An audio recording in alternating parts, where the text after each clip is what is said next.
What's going on, everybody? Cigar Titan here once again with another episode of Smoke Signals and Side Quests. This is episode number dos. That's right, number 2 for all of you non-Spanish speaking folks out there. And if this is your first time joining us, welcome.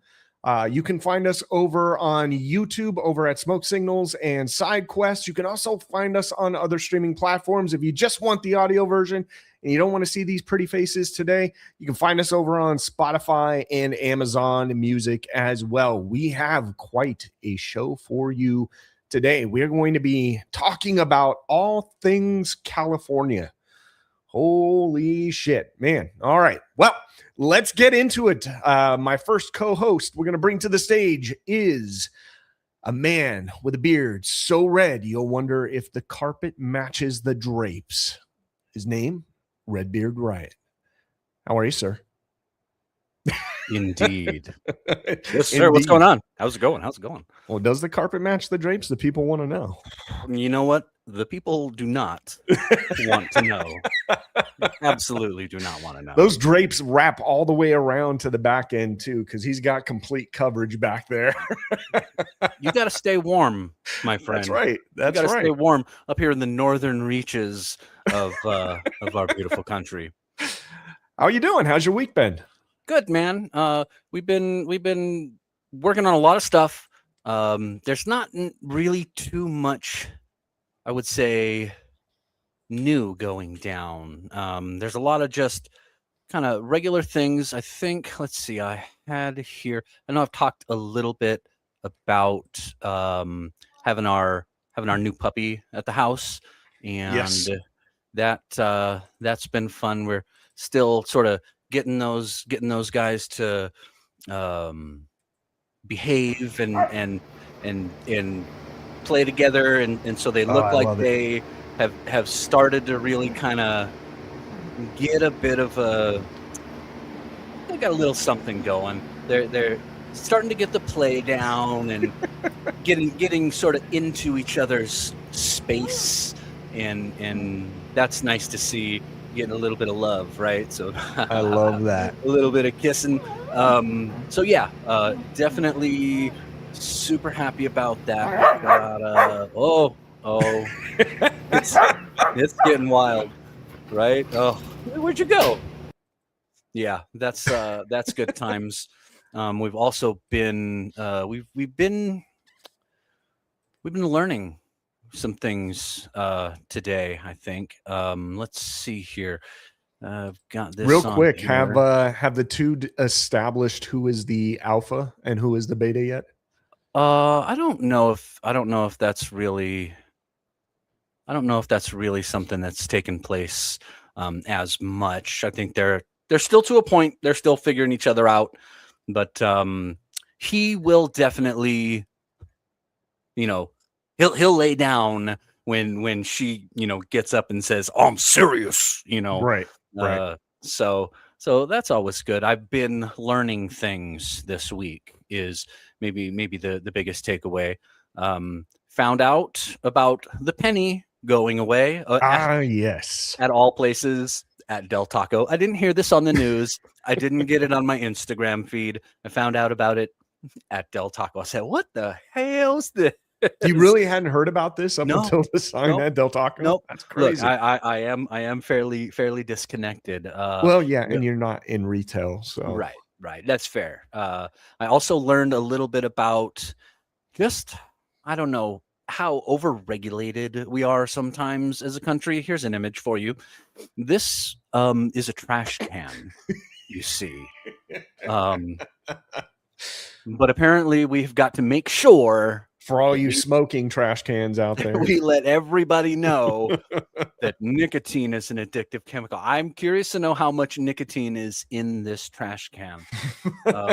Speaking of overregulations, obviously we are going to be talking about California. Yes. Right? So I did learn a new self-defense technique that you can use in California. It looks like that. Says Governor Newsom demonstrates how to defend yourself in California. Yeah. And he's got his hands up. He's got his hands up. Yeah. So that was fun. And I also learned, because Newsom here fancies himself, I think, as a little bit of a presidential contender candidate. Yeah.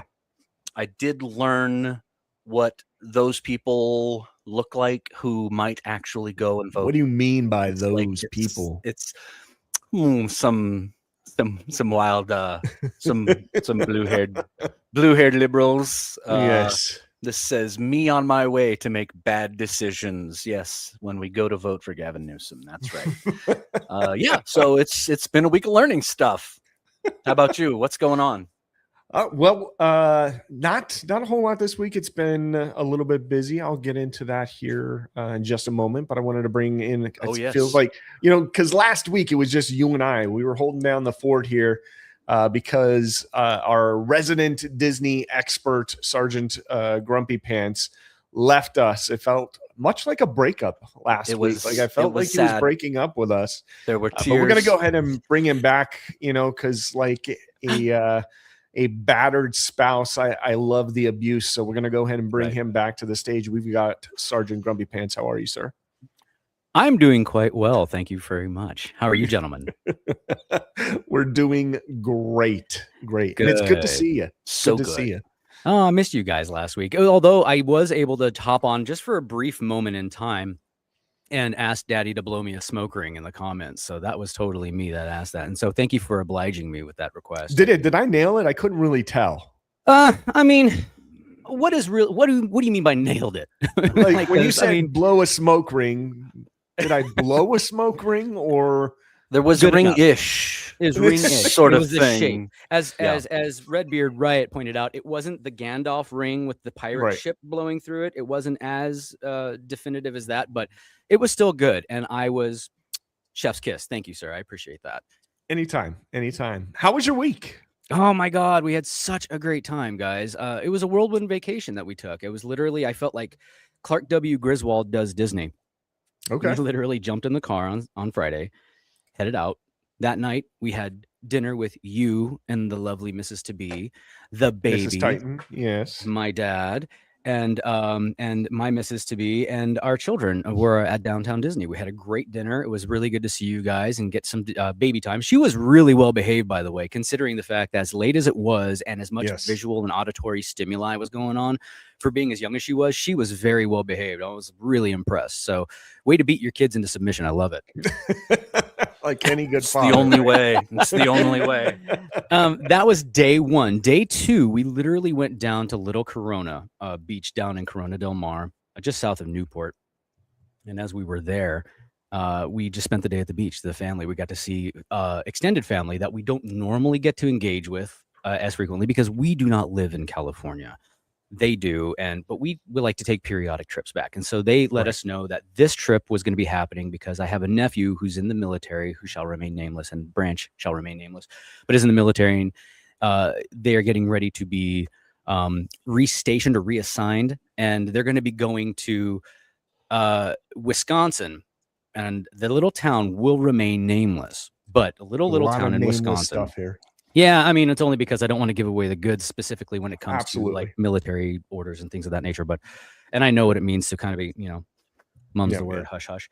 So, but it was kind of like a send off for this, my nephew, and to, bid them a fond farewell. And we had a great day at the beach. That was all day Saturday. And then we went to have seafood that night at the Kickin' Crab down there. I want to say it was in Santa Ana.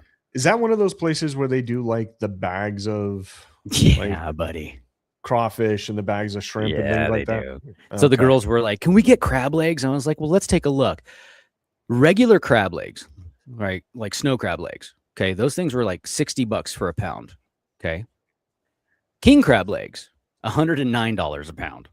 And I was like, yeah, I love you girls, but you're snow crab legs level right now. Because if you don't like this, I'm not spending $100 for you to be like, I don't like it. Nope, that's not happening. My youngest, she loves crab legs. She gets it frequently whenever she goes up to Oregon to visit my her grandparents, I should say, when she goes up there to visit them on her mother's side. And so she's well versed in cracking legs and eating and all the etiquette stuff. My oldest, however, she adapted very quickly and very well to eating crab legs. but at the same time, it made kind of a mess. It's Of a lot of course. shrapnel, and a lot of juice butter dripping and whatnot. But she did very well considering it was her first time watching her do it. I mean, maybe it wasn't her first time, but for me, witnessing her, it was. Easily spent over $300 on that dinner. Ooh. That was but that's because I got a whole lobster. I wanted the claws, I wanted the brains, I wanted the body, I wanted the tail, I wanted it all. And I had never had lobster like that before. So I got a whole lobster. That was a pretty penny as well. But you're right. They bring it to you in a bag that's been steamed, succulent, with all the juices. So you got to be careful which end of the bag you open up, because even though it might be double bagged, the other opening of the bag might be where all the juice pours out and it's in your lap, which I say that because that's what happened to me. So my crotch was met with hot, steaming lobster water. Steaming lobster. Dude, it was I was like, oh God. And I was really afraid I got it on the missus, but at the same time, she was like, no, I'm fine. I was like, yeah, okay, good. At least I'm the only one who suffered from burns, which is fine. But the girls liked it so much, so I got them another pound, right, of the snow crab leg. So it was a really good dinner. That was day 2 on Saturday. And then we were at Disneyland for Father's Day. And that was a big surprise for my oldest daughter because she just graduated high school. She turned 18. So this was kind of like a combo gift for her. Like, congratulations, you're finally generally educated on you're generally Yay. educated. Yay. And then you're 18. Congratulations. You can pay for your own shit now. So we took her to Disneyland as a surprise. She cried. She was really, really ecstatic about it. And I was like, great. It had the effect that it needed to. And I got on park hopper. So we were able to go from DCA, which is Disneyland California Adventure, over to, the regular park, Disneyland. So we were there. We were with my dad as well. He shout out to your dad. Right. It was a really fun time. So I got to spend Father's Day with my dad at Disneyland, and the girls got to spend Father's Day at Disneyland with me, their dad, and Papa, right? My dad.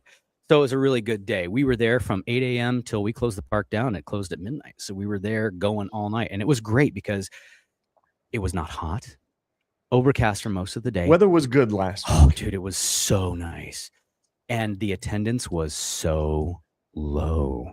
I kid you not. We were there, walked on every single ride within 5 minutes. I was like, I'm glad I did not pay for Lightning Pass or Lightning Lane or Fast Pass or whatever the hell they call it now, because you have to pay for that additional to kind of cut the line, which used to be free when you scanned your ticket. You just come back at this time. But they're like, hey, we can make money off of this, so let's rape our customers. And that's exactly what they did. So that's needless exactly to say, what they do. exactly what they do. So we were on rides ran like so quickly. It was a beautiful day, and there was not one moment wasted where we didn't have a core memory inserted. The girls were laughing, giggling, having a great time. I was there with my dad. It was one of those beautiful moments where I was like, I will remember this day until the day I die, or at least until I go senile and I'm, babbling to a Jamaican nurse in the old folks home. Either way, it's going to be with me for at least a while. But that was a really, really solid day. The only thing that really upset me was my favorite ride in the park, Pirates of the Caribbean, closed. Yes. Oh, Closed. No. And they were updating it, and I was like, wonder what they're doing. And I was like, hopefully they don't butcher it. Well, they opened it up. Obviously, we left just this past Monday to come home. They opened it up, and there's a section of the ride where there's this skeleton sitting on this pile of gold in this vast treasure room. And it was just a skeleton. He was holding stuff, just kind of staring at it in his hands with pearls and coins, everything in his hand. Well, they updated that to be, oh my gosh, look at the projection. It's a face. It's actual face. And then he regresses and decomposes to a skeleton. I was like, okay, that's kind of fun, but what does that really even matter, right? Like, why did they do that? Like, they closed down my ride to add that. Didn't really need to be done, but they've done stuff to Pirates of the Caribbean. There's been a lot of the controversy over that this week too. Just that one tiny little. No, change. there hasn't. Stop it. That's excited. Sorry, that's dumb. No, there's been a ton of controversy over that one little change, and it surprises me too that folks are like, I don't know if surprised is the right word, but I find that with. Like, if you haven't been paying attention for the last 20, 25 years, like, Disneyland is not the same Disneyland we went to when we were a kid. Like, it's completely different. They have changed. That's my favorite ride. It's just a boat ride. It's super simple. It's water propelled. It's not on a track. It's something everybody can go on, even somebody like myself who gets violently sick from the slightest little motion. Right, your inner ear issues. Yeah. It's still my favorite ride, but the fact that they did it, and I didn't even get a chance to see it, but like you're right, there's a lot of controversy. There was a video I sent to you about this TikToker who literally went on this tangent, and this is like a they them. I don't know. They got pink hair. It might be a guy, it might be a girl. I don't know what it is. This thing is essentially complaining about this new animatronic. Like, why did it need to be there? I don't know if you could pull that up. If you can, great. Because if not, I'll just talk about it. But I had left a comment earlier on it, but that comment has since been deleted, and I don't know why. But I'll let you know what my comment is. There's the video. Watch this. Well, let's see what it has to say. All right. Yes. Hold on.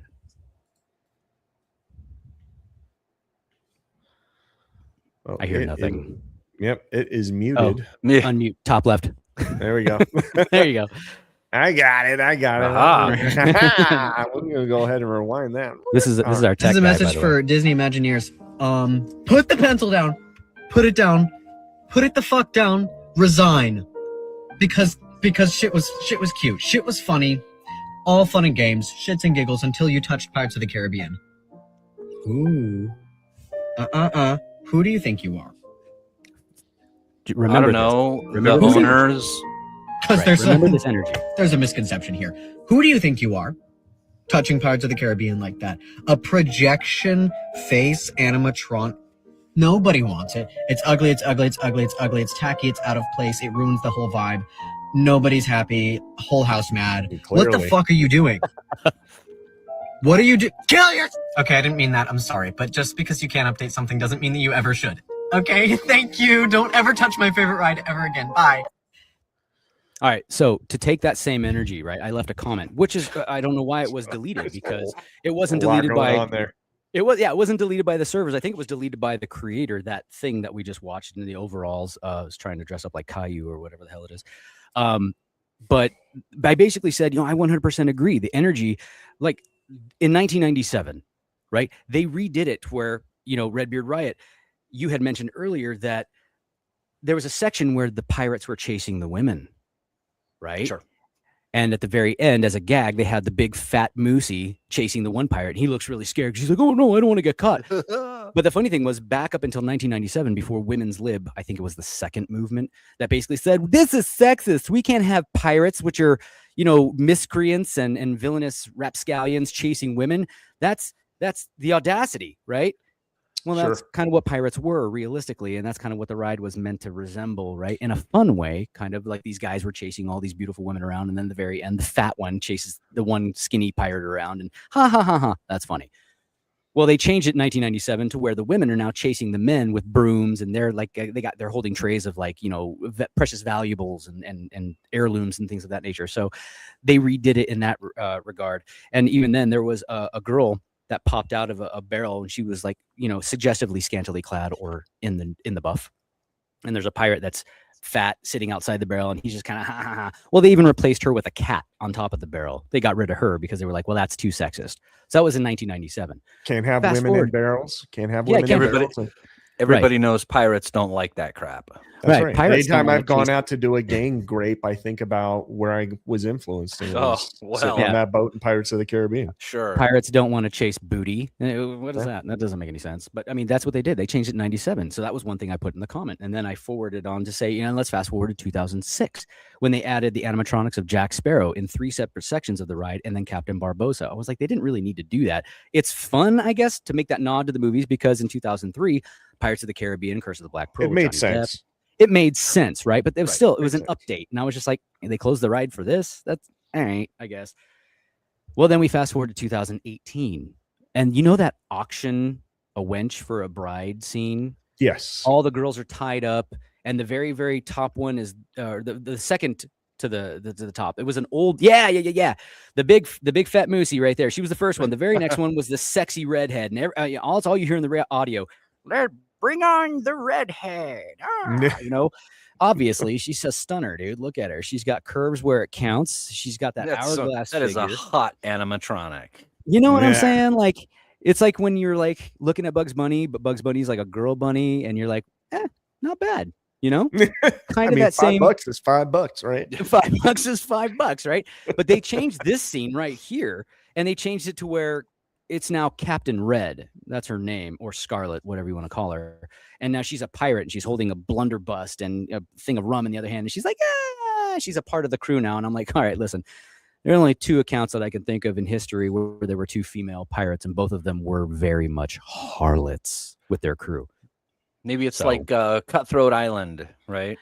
I mean, yeah, with Gina Davis back at that would make sense then too. You know, if they were kind of making that scene, but they changed that scene in 2018, and that's all I said in the comment as well. And I was like, yeah, why do they keep changing these things? I don't like it. I agree with you, and that comment has since been deleted, and I don't know why.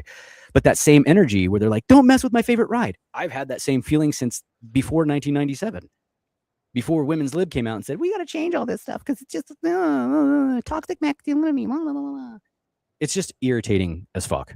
Is all I'm going to Well, say. and that's yeah, and I know that we've got a segment about Disney a little later in the Yeah, episode, but yeah. that's one of the things I think that has been an Achilles heel for Disney is you can't please everybody. Stop trying to Right. please everybody, because in the end you're going to please nobody, and you're just going to have a bunch of pissed off customers.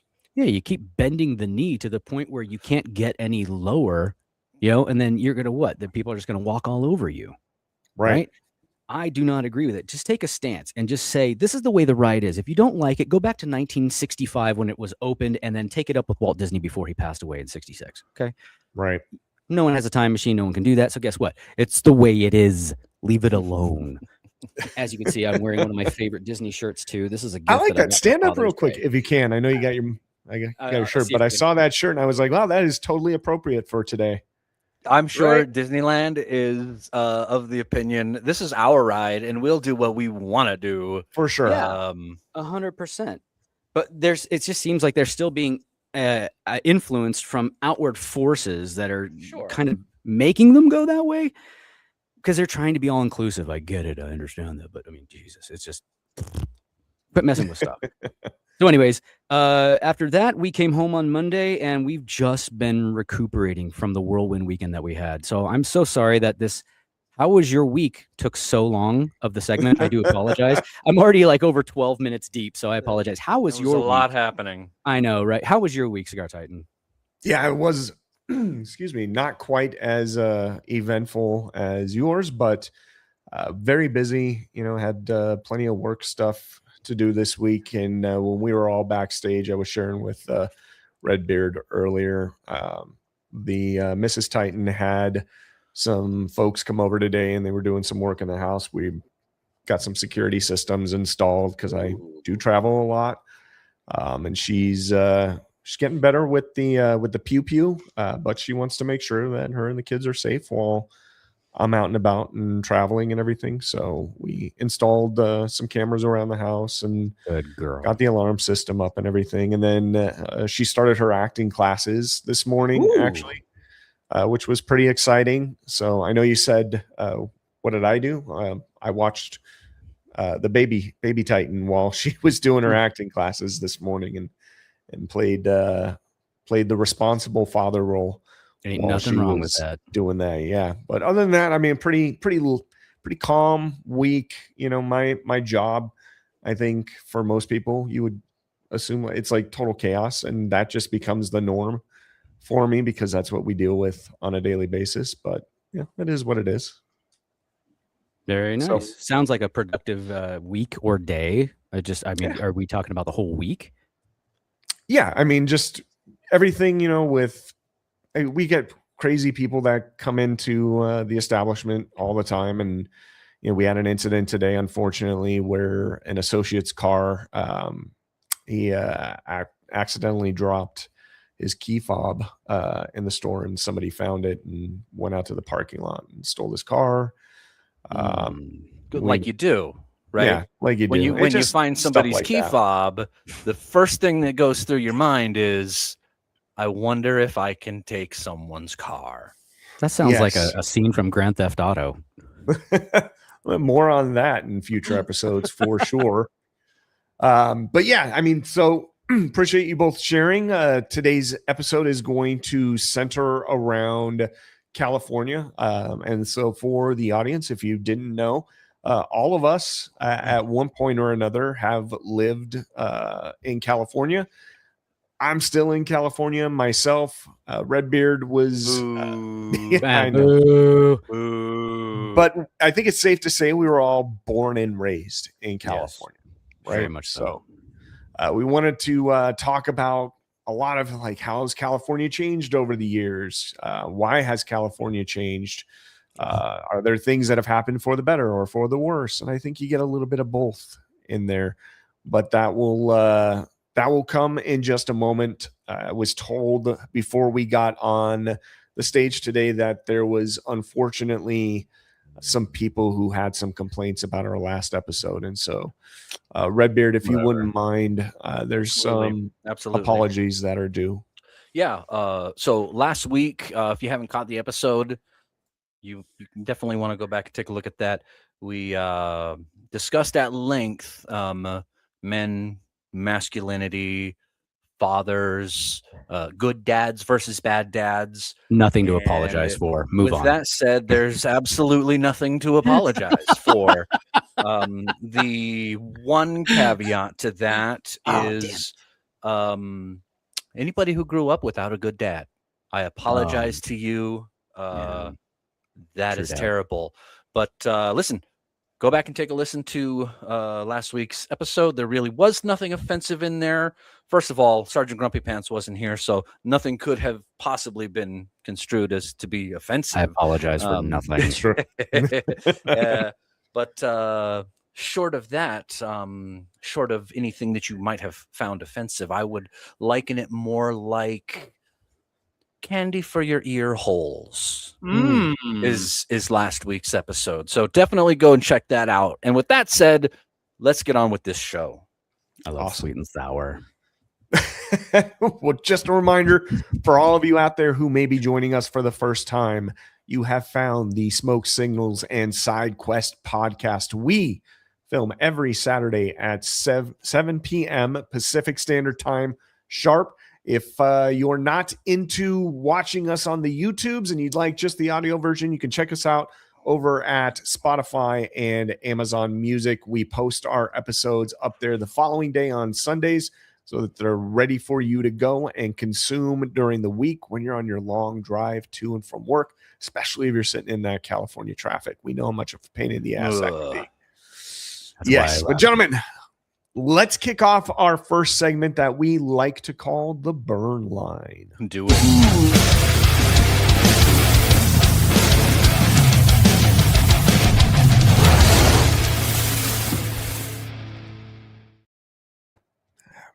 I just love seeing it. It's so good.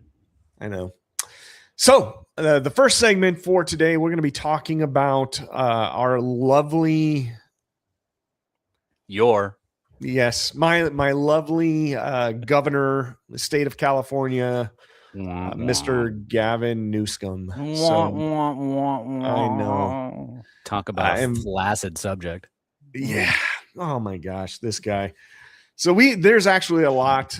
We were originally planned just to talk about some of the things that came up a couple of weeks ago with Governor Newsom, specifically around him and his wife being under investigation by the Department of Justice. And so I had a clip here that I wanted to share with you, gentlemen, that will provide a little bit of context as to why the governor and his wife are currently under investigation. Let's give that a listen. Apparently, Gavin Newsom will be running for president, but he's now suffering scandal allegations. The particular charges is he's directly responsible for routing over $350 million in not in my pocket money to his charities. Some of those charities have donated back to him. His wife is associated with two charities, one of which she gets a salary of $150,000 plus a year, and then in another case, a charity that she has been the beneficiary of $4 million. We're in the wrong business, boys. Mrs. Newsom go home at night and they discuss how her charity should spend $4 million of the taxpayers' money. He's under investigation and may be indicted. Apparently, Gavin Newsom. They want me to spend it on a new car. More hair gel, I guess. Isn't this just a legal form of money laundering? That's exactly what it sounds like. I'm not just- I'm not even sure that it's legal, my friend, Right. which is the trouble. Yes, Yeah. exactly. When you're funneling in money from taxpayers, or you're telling people to donate to a charity of their choice, and then you say the charity of your choice is actually going to be the one that my wife runs, that, Right. oh, by the way, I also make a salary off of, to Fucking give convenient. you preferential treatment after you donate, definitely doesn't seem like a legit way to run the state of California. And that is literally just scratching the surface on the things that Gavin Newsom has effed around with since being governor in the state of California. But gentlemen, love to get your thoughts. Redbeard. Well, I mean, to a certain extent, I think I guess I always just assume this is like the modus operandi of politicians in general, right? Like, we're singling out Mr. Newsom, but I assume that this is probably Par for the course. par for the course, Yeah. right? I imagine that we as taxpayers are very likely getting screwed any which way we turn. Now, you don't want to have it come out. You don't want to have it come to light. Obviously, this is a bad time for him. He wants to be the next greasy president, and what are you gonna do? I mean, it seems to me like the way this works is all of these politicians have got some kind of dirty something or another, right? And I wouldn't be surprised if wherever this came from, whoever sort of showed this up, maybe even might have come out of the DNC. They simply may not want him to be their candidate. They That's a may have great somebody point. else in mind, right? You know, you as a politician, you still have to go along to get along with the larger party as a whole, of course. But yeah, and interestingly enough, this whole investigation started like 4 years ago, I want to say, and Yes. it was the Biden administration. And so it does make me wonder a little bit who was pushing for this. Is there somebody who's not in Nancy Pelosi's pocket, who's pulling the levers over there at the DNC, and they want to see Kamala run again, so they're axing him out. It's going to be portrayed all over the place that, oh, it's Donald Trump who is, pushing this investigation against Gavin Newsom because he wants to run for president. I'm like, Donald Trump is done running for president. Right. Unless he decides to troll, all of the entire Democrat Party and go run for 2028, right? Right. I don't think so. I think he's an old enough guy. I think he'll be happy to put up JD Vance or put up Marco Rubio and maybe still have a voice behind the scenes. But as far as this whole investigation goes, I don't think it came from this current administration.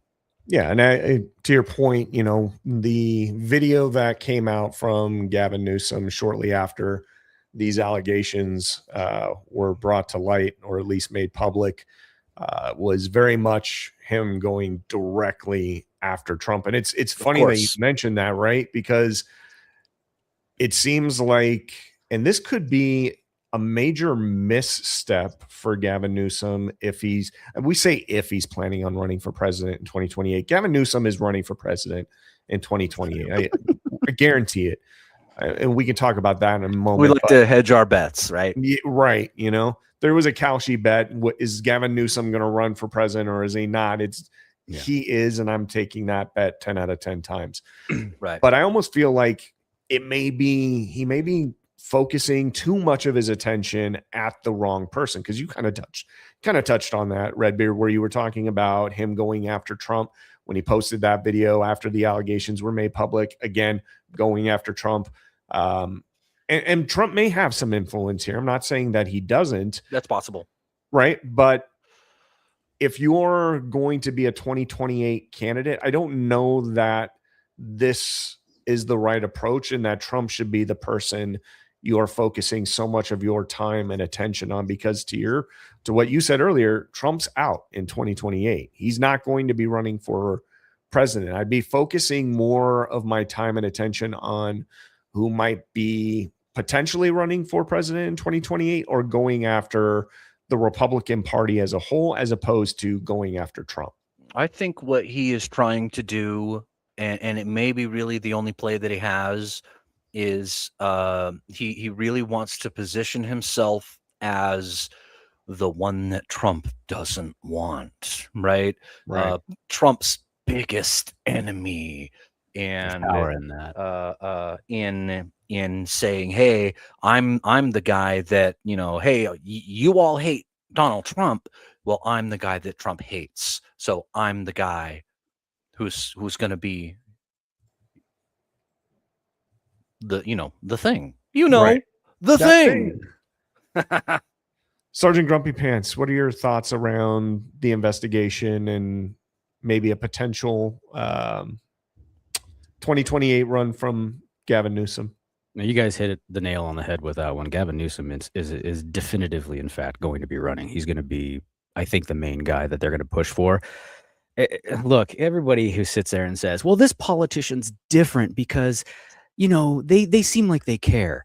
Really, all politicians throughout the history of the United States being a country, all politicians, doesn't even matter this country, any country, they're all full of hot air, Right. empty promises.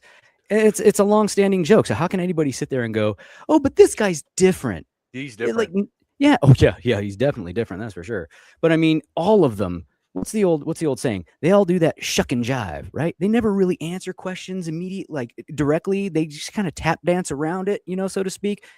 They never answer the questions. They're never going to be completely Newsom is the forthcoming. king of that. Right. You know what I'm saying? I love that old saying, shucking and jiving. I love that because he does that flawlessly. Yeah. So His I don't hair know. gel lubricates just the whole thing. He is. The politician slide. Yes, that's right. Right. Comments and questions. Whoop, almost Yep. got me. Whoop, Yeah. I'm over here now. Good luck finding a video of him answering a direct question that None. he To be doesn't fair. deem as favorable. There was this one clip of him where it was the Chinese delegation was coming to San Francisco, and he went ahead and cleaned up the city. He moved the homeless people Yes. out. He cleaned up all the graffiti. For a And day. they said and the reporter asked him, there's people who are, making the allegation that you only cleaned up the city because the Chinese delegation comes. And he's just like, yeah, it's true. I was like, Wow. Right. I never some saw honesty here. Wow. Okay. All right. that. The bold, I couldn't I do figured that. he was going to blame it on Trump. Okay, good. the audacity. Let me get your thoughts on this before I run the next clip here with Mr. Newsom. Do we think he has a real chance at winning the presidency in 2028? Redbeard, Yes. I'll go to you first. I would say in years past, absolutely. The Democrat Party, the ground game of the Democrat Party has always been strong, right? They know how to go out there. They know how to collect the ballots. They know how to do all of this stuff. The one thing that has been happening lately, which may be a little bit of a thorn in his side, is I've been seeing some reporting that's talking about the Democrat National Convention in their coffers has something like $3 million, which is a little bit up from a few months ago when it was like negative $20 million, right? Whereas the Republicans are sitting on a war chest that's like $100 million, right? And sometimes elections come down to visibility, how much money got spent. That's not always the case. Sure. But if the Republicans have $100 million to spend and the Democrats are having a hard time fundraising right now, and they've got, $3 million in the war chest, that ain't gonna do it. That's not gonna do it. It's true. So they're gonna have to step that up. I think you can't run a presidential campaign on $3 million. Yeah. Sergeant Grumpy Pants, do you think Gavin Newsom has a real chance at winning the presidency in 2028? Yes. And simply because he's not Trump. Yeah. And, it's funny that you say that, because here's the other piece to that. I think over the last, 12 years, I can't believe it's been that long, the conversation around both the Republican and Democrat Party has completely centered around Trump. Right. Everything, and that is the unique thing about President Trump, is he has this ability to go into any space and he just occupies all of the space regardless of where he's at, right? Sure. And so when we're talking about the 2028 presidential election, how does that conversation for somebody like a Gavin Newsom or any future Democrat candidate change when you don't have Trump as a target to go after, since he won't be eligible to run again in 2028? Who are you asking? Go ahead, Sergeant Grumpy Pants, and then I'll Yes. pass it over to Redbeard. Okay, so I honestly think that no matter what, you could still use Trump. Even if he were to die tomorrow, you could still use him as fodder, because look at all the work I have to undo, these terrible policies. They'll still find a way to make him the bad guy. They did it during 4 years during Biden, when everything went wrong. Oh, it's Trump's fault. It's Trump's fault. He's a scapegoat. It's Trump's fault. But everything that happened that was good, oh, that was Biden. That was all Biden, bro. Yeah, Biden to the win. Yay. So they're going to find a way to make him the villain regardless, even if he's running or not, because they could use that platform as, well, we got to clean up everything that Trump did over the last 4 years. But is it enough to get them over the finish line? I was watching an episode of Bill Maher's show. I forget what it's called. And I like Real Bill Time. Maher. Real Time. Thank you. Yeah. Real Time with Bill Maher. And Bill, for those of you who are out there who consume, any type of political content, I would encourage you to consume both sides of Yes.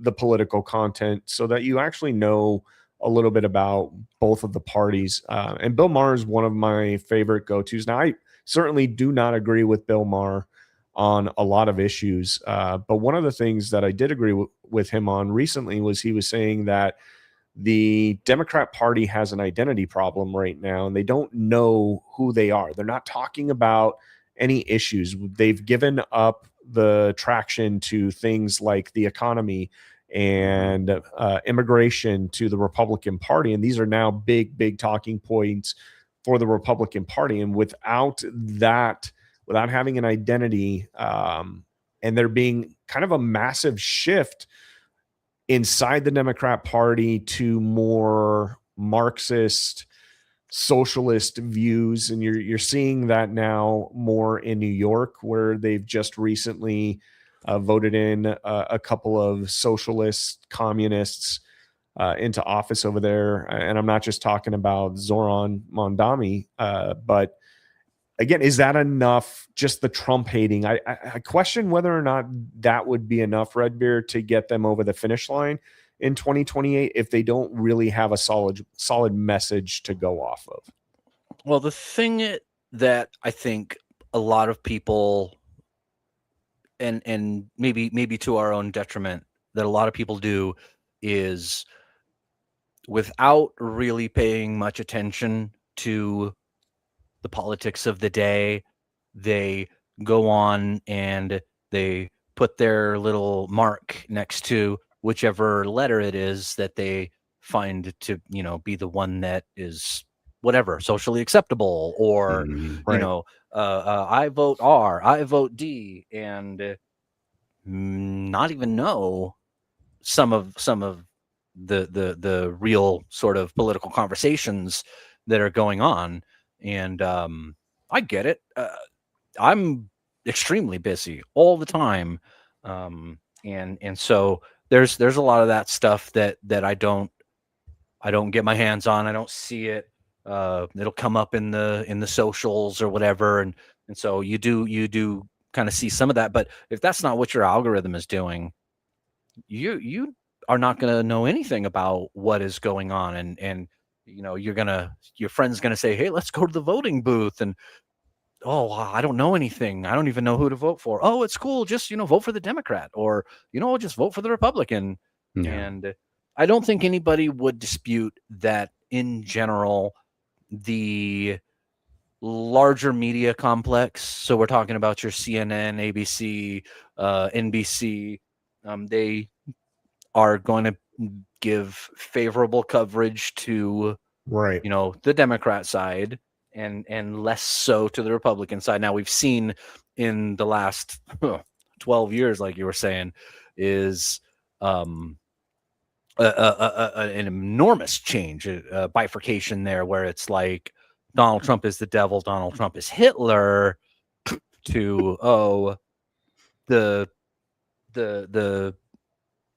his opponent is so great, and whatever, or simply not doing the negative coverage of the other guy, right? Right. But this is stuff that existed before Donald Trump showed up, right? And I don't expect, if Donald Trump is not in this election coming, I to some degree expect to have, if they're not going to be talking about Donald Trump, they're going to be talking about whatever Republican it is, and then that Republican will become, the next Hitler. the next Nazi, the next Yeah. whatever. Mitt identity Romney, they politics. called him, they called Mitt Romney a Nazi. They called George Yeah. W. Bush a Nazi. They called Ronald Reagan a Nazi. So it's like, this is not exactly a new thing happening. And I think it's actually one of those things that kind of breaks the brains, in particular, of some of the broadcasters, but just liberal people in general, people who are sort of like default Democrat people, right? Donald Trump comes out and he says something, or he does something, and then everybody rushes to go call him a Nazi, or rushes to go call him a fascist. And then Donald Trump just like moves on to the next thing. And that's not the thing that's not the reaction that they are trying to get out of him, right? Go back 15 years, 20 years, the reaction that you wanted to get out of, a Mitt Romney or a George W. Bush, when you run up and you start doing news stories about how, oh my gosh, did he say something racist? Well, now what you're trying to do is you're trying to make him back down. You're trying to make him apologize. You're trying to put him in sort of like a defensive, more weak position, I guess you might say. And Trump doesn't, it just rolls off his back, right? Yeah, they call him. And they don't call him Teflon Don for no right, reason. right. And so they don't get the response that they're looking for when they call him a thing or another thing. And to some degree, it makes me go, you guys need to come up with a better strategy. Like the definition of insanity, doing the same thing over and over and expecting a different result. Right. Well, this is like the modus operandi here, but you haven't learned in the last 12 years that modus operandi doesn't seem to work on this particular individual. We need to get some ideas in here to step up this game. Right. Yeah, well, we've got about 2 years left in the election till we get to 2028, right? And so I think that if the Democrat Party doesn't really start honing in on some real issues, things that people in the Rust Belt and blue collar folks actually care about, they're going to find themselves up shit creek without a paddle again come 2028, because the bench for the Democrat Party right now is incredibly weak. And if your top person to run for president in 2028 is Gavin Newsom, well then, holy crap, do you guys have some problems here? They've got to start talking policy. Yes. And talking policy that enough of the voter base wants to hear them talk about. Because right now they're not doing that. Right now it's just hair on fire. Oh no, the reflecting pool, right. Oh no, the ballroom. It's Yeah, and Bill Maher said it on the episode I was watching the other night. He was talking about, there's even a possibility that he would run Republican because it seems like the Democrat Party had, or vote Republican rather, because the Democrat Party has seemed to have lost its way.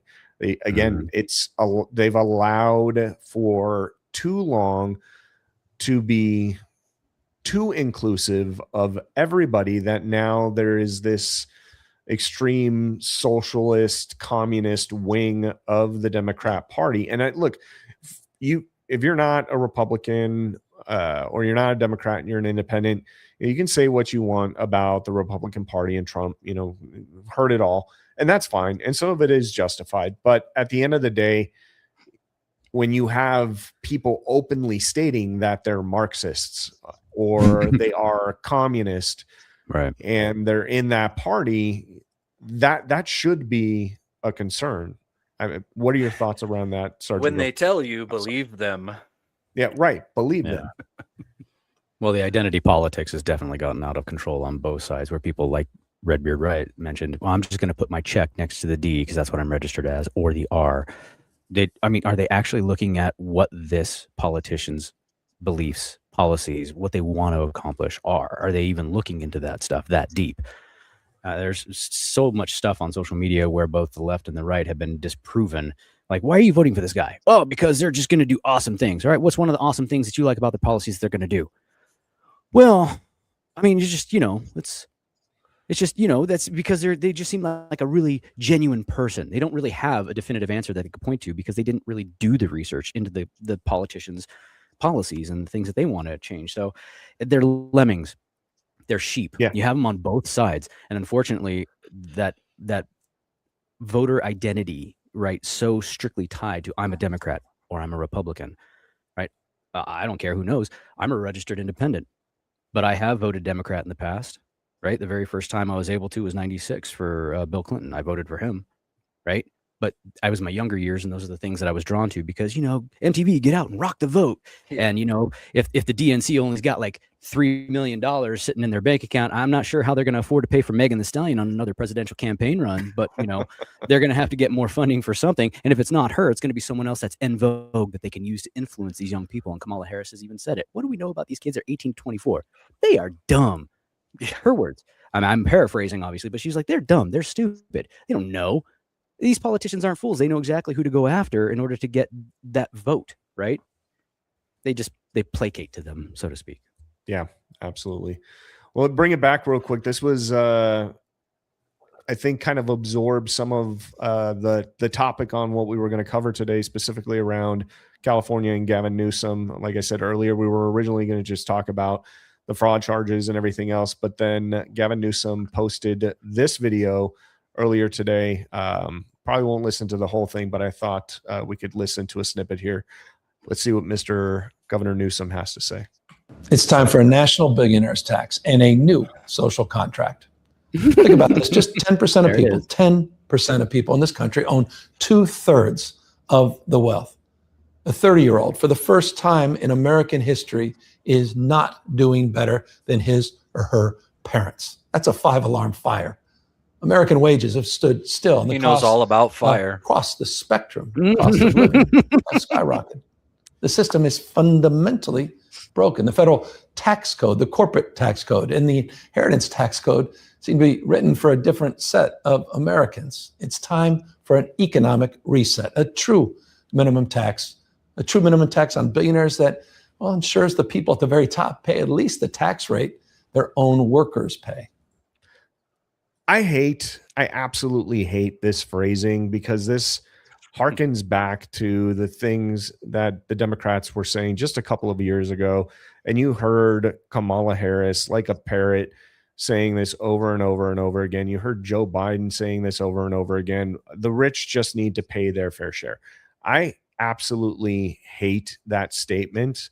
For anybody with any basic fundamental understanding of economics, you have to understand that when you tax the rich, tax the uber ultra wealthy people, one of two things are going to happen. either those wealthy people, and Gavin Newsom, that's the thing about Gavin Newsom, He is knows. he should know this better than any other governor in the entire Right. country, because of how many businesses have left the state of California due to all of the taxes, the regulations, the red tape out here in California. He should be a subject matter expert on this, and he talks as if though he has no experience with this. And again, it goes back to, they're either going to leave that state where they're at and go and run their business in a state that is more financially friendly for businesses, or they're going to pass those costs on to the consumer. Those are the only two things that are going to happen when you start taxing the ultra wealthy people in the state. And this guy's talking about, 30-year-old people and not being able to afford. This is coming from a man who runs a state with what, the third or fourth largest economy in the world. You, as a 30-year-old person, could not afford a home in the state of California right now. I don't know how taxing the rich is going to fix all of that. Redbeard, what are your initial thoughts on that? Well, one, that's dumb, but two, he's not even telling the truth. No, of course not. He's gonna sit here. He's gonna sit there and say, "We're gonna tax the rich." And why is he gonna say that? Because he thinks that is the thing that is going to appeal to whatever his voter base is. Right. There's not going to be taxing. There's not going to be any billionaires taxed. There's not going to be taxing the rich. It's one of those things where it's like, he is the rich, right? They don't. He's already sitting here doing campaign promises, right? And we all know what campaign promises are. He's giving out a message to dumb people. He's giving out a message to people who don't know any better. Yes, this appeals to the lowest common denominator voter. It's low IQ, right? Right. Anybody who can do relatively basic math can pretty easily figure out that your billionaire's tax is not any kind of a drop in the bucket as it relates to like the GDP of the United States of America. Taxing some billionaires is not gonna, get you a new iPhone. Sorry, kids. The idea that, the rich are not paying their fair share. You know what? I don't know. Maybe they're not. But at the end of the day, they're responsible for a ton of jobs. They lubricate the economy. They have things, they move things along. The stupid thing is you say, oh, well, somebody's a millionaire or somebody's a billionaire, so they've got all this extra money lying around. No, you're a millionaire if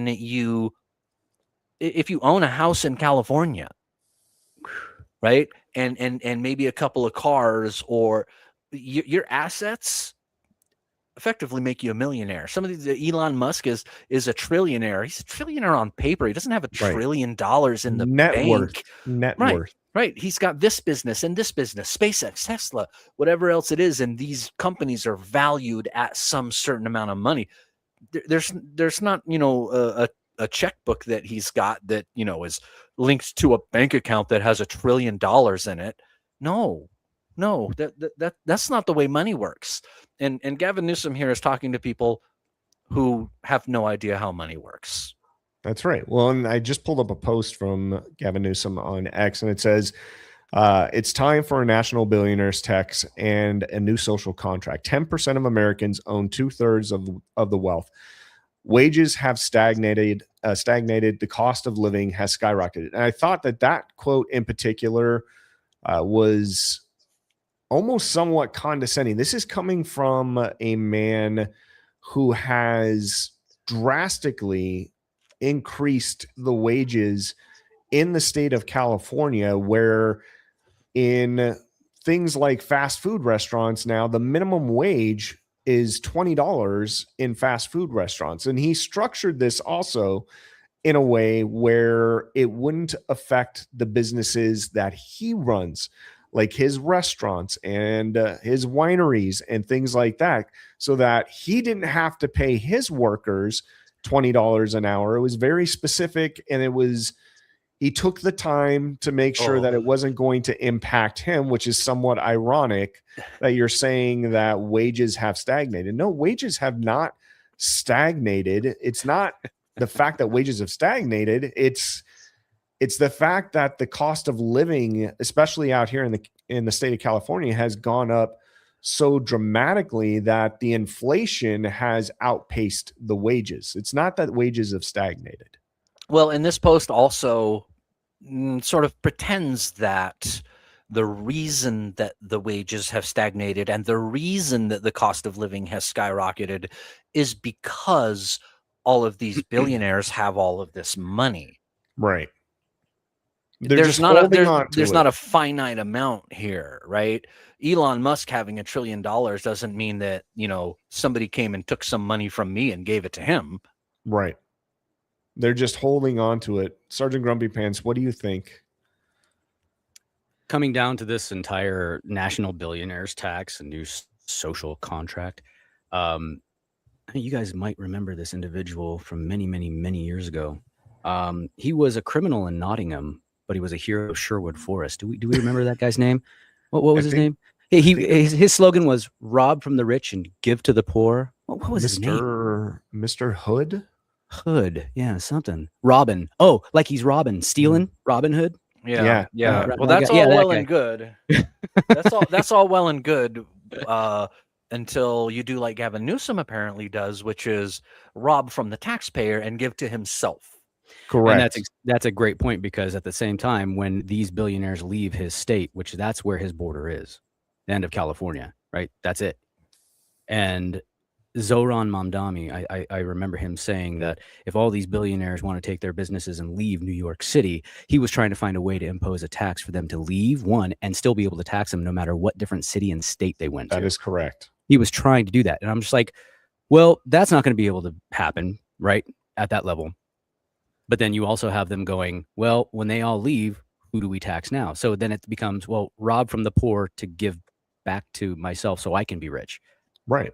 Well, and I've said this in our, when we've just been chatting and having a smoke, like at some point, I wonder who California is going to be for. Initially, there was, we were on this trend where it was just things were getting so expensive out here. The cost of living was going up. Inflation was going crazy out here. There was a point, and we're getting very close to that again, where gas prices in California were $8, $9 a gallon out in California. And while some of that is certainly attributed to what's going on with Iran and the Middle East right now, we're paying an exorbitant amount for gas out here, comparatively speaking, to every other state in the country. And that's because of all the additional taxes that are levied on gas and refineries and things out here. And electric vehicles. And electric vehicles. I just saw that, a week ago, and had my little rant in our text thread about having to pay over $1,200 for my truck registration. You paid two to three times what your registration was in some magical fee. Correct. But you don't drive a gas-operated vehicle, sir. What? Right. And you want to talk about, we need to tax the rich. Just for those of you who are not California residents, California is currently in the process of trying to determine how they tax everybody for just driving on the road. I'm not making that up. I know it sounds crazy. What? But they're actually looking at implementing a mileage tax out in the state of California, which means that for every mile you drive on a California road, you will be taxed for it. And that's like molasses for your economy. Exactly. And the reason they're doing that is because for years, California has kind of led the charge on this when we've been talking about green energy and environmentally friendly vehicles and things like that. And so a lot of folks, myself included, in California had opted to go out and get an electric vehicle. And look, regardless of how you feel about electric vehicles, that's not the point. The point is people listen. People said, you know what, you're right. Like we can go out and buy an electric vehicle. It's environmentally friendly. But now, wouldn't you say that there were quite a few incentives absolutely, to go and get an electric vehicle? There was rebates, and as well 100%. as like you don't put gas in it, right? And so a lot of people were really encouraged to go and get an electric vehicle. It saves the environment. Right. Well, apparently the folks over in Sacramento didn't take into account that so many people would actually listen and go out and buy electric vehicles, that now they're not collecting the same amount of money on their gas taxes. So now they're going to have to go and implement a mileage tax in the state of California. It looks like we may have lost Redbeard. He'll be back, I'm sure.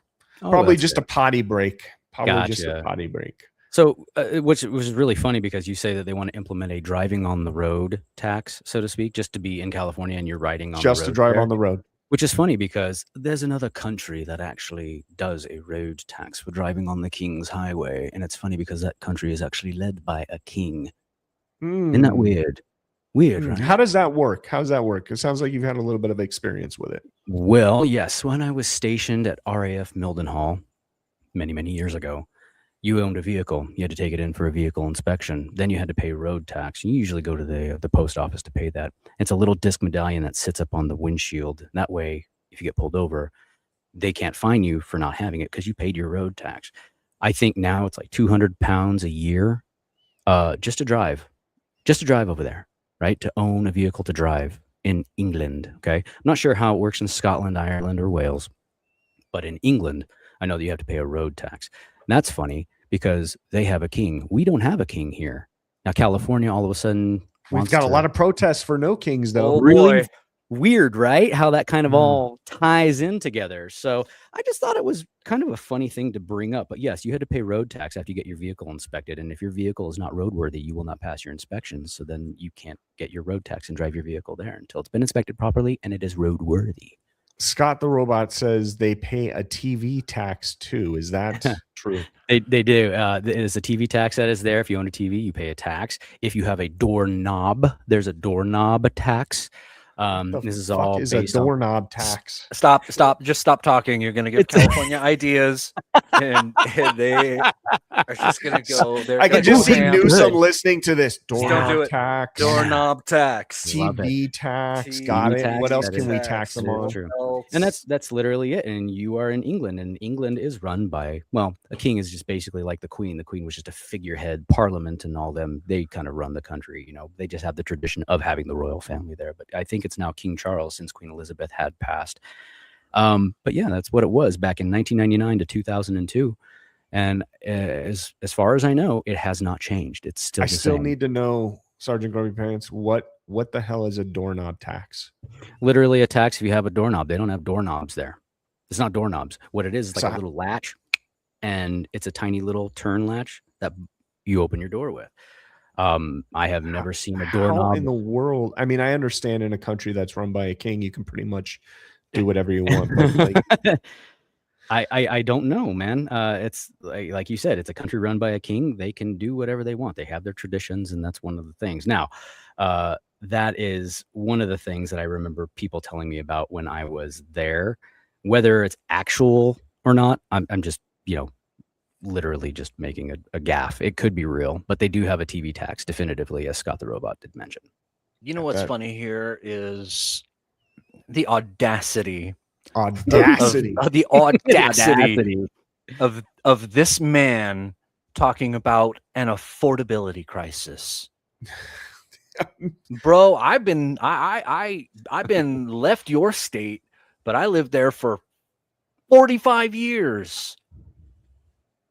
And all sorts of different, this politician and that politician come and went, and it's always been nearly impossible in California to just to live. I think I saw something the other day. Maybe you were telling me about this, Titan.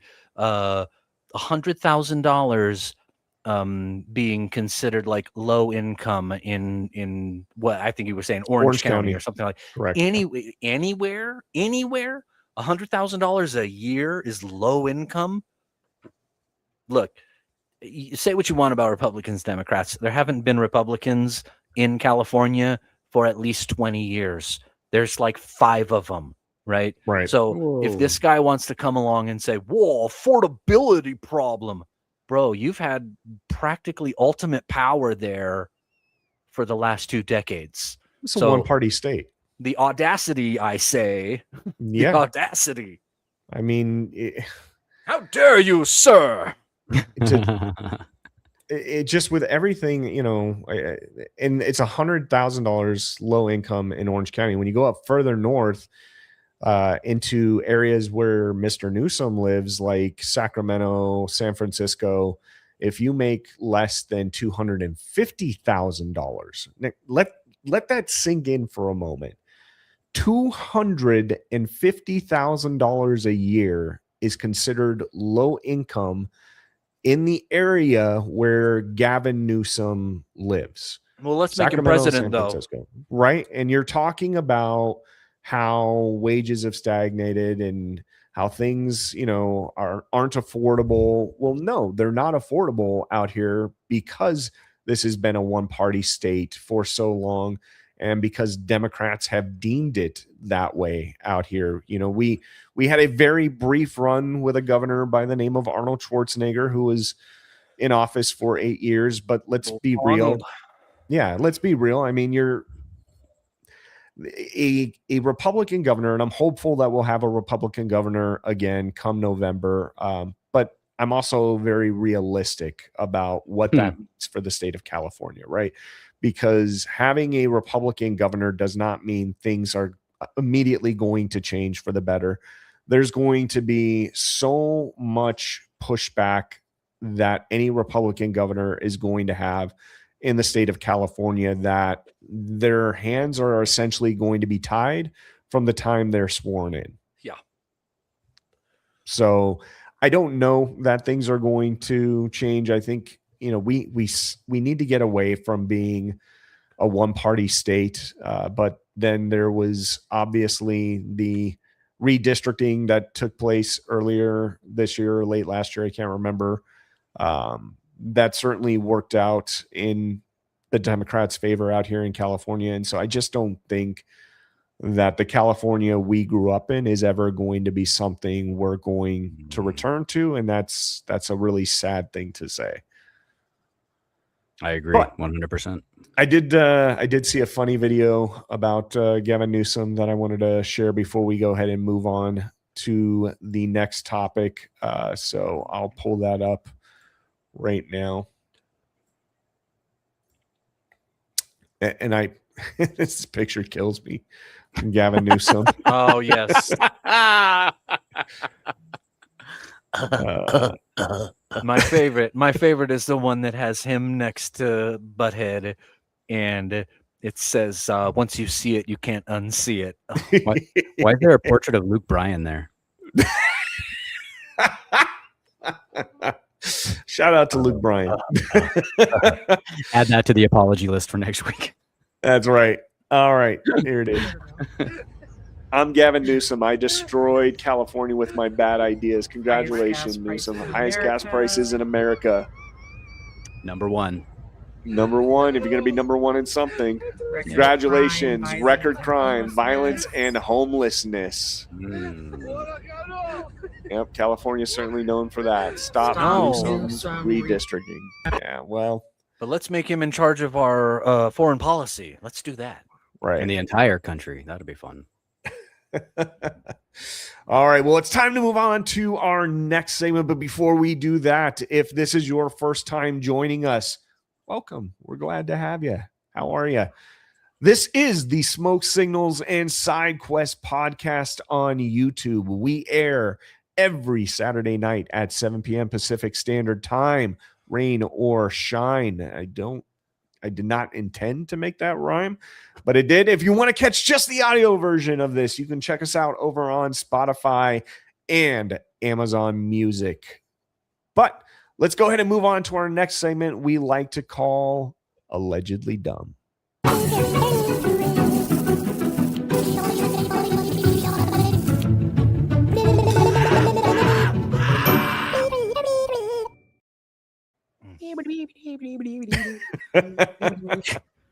Sergeant Grumpy Pants, the floor is yours, good sir. Thank you, gentlemen. Well, since we are on the topic of California and just being an all-around shitty butthole state, Oh boy. I just kind of have to throw that out there. It literally came to me as we were driving to California this last weekend for the whole trip. As we just, I said how my week was going earlier, and I got in a conversation with my daughter, who's 18 years old, and I told her, "Listen, if there's ever a chance for us to ever want to move back to California, there's a lot of things that have to change. A lot of things, right? Most of this is definitely going to come down to political policies and things of that nature to kind of change it." But I started talking, and it was more nostalgia driven than anything, because, you know, we were born and raised in California. Right. Now I'm remembering it from a very, very, very thin lens, because when I was there, Rose-colored I was- glasses. rose-colored, I was a teenager. I wasn't paying taxes. I wasn't a homeowner. I was just a kid living there. And my parents may be like, you know what? Yeah, California was just as shitty then as it was now. Maybe not as bad, but it was still pretty hard because of the cost of living. It's California, right? You're paying for the mountains where you can, and the beach, you know, you can surf in the wintertime and you can ski in the summer there. That's kind of like the claim to fame. They You have should anything and have everything. fond memories of the place that you grew up. Right? Right. You should. And I That's do. good. That's normal. Yeah, and I do have fond memories, but the fact that it's all nostalgia driven, where I'm sitting here talking with my oldest daughter and having this conversation as we're driving to it, I'm just like, man, you would have loved it if you could take a time machine and go back to 1995. I remember gas being 95 cents a gallon.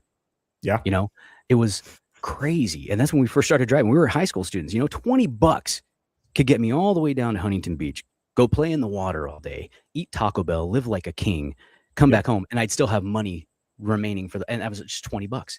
I could stretch that for so long. Now, granted, I'm rose-colored glasses. I'm not paying bills. I'm not a homeowner. I'm not paying taxes. But these are the things that when I think about California in the 80s and 90s, I often remember a place that it just seemed more attainable. You know, Yeah, the thought if you worked hard enough, you could do good out here. right. Sure. Like you get a good job that could lead to a home, and then you could build a family, and then a future in this place that it just seems so magical, right? With all this amazing stuff. And was I spoiled? Absolutely, because I was born and raised there, and I left in 1999 when I joined the military. And did I go to an awesome base my first time out? Yes, I did. That was RAF Mildenhall in England, and I'm a big World War II buff, so it was cool because I got to live in that area. But then after that, was off at Air Force Base in Nebraska, and I'm like, dude, there ain't dick to do here. This sucks, man. I wasn't outdoorsy. I was like, they got no Disneyland. Well, we got the Henry Dorley Zoo. That's up there with San Diego. No, it's not. It really We isn't. got doorknob tax. Yeah, we got doorknob tax. We got the College World Series that play here. Ooh, you guys have no professional team, and the suicide rate goes up when the Cornhuskers lose a game. Okay, that's how bad it is there. It's pretty pathetic.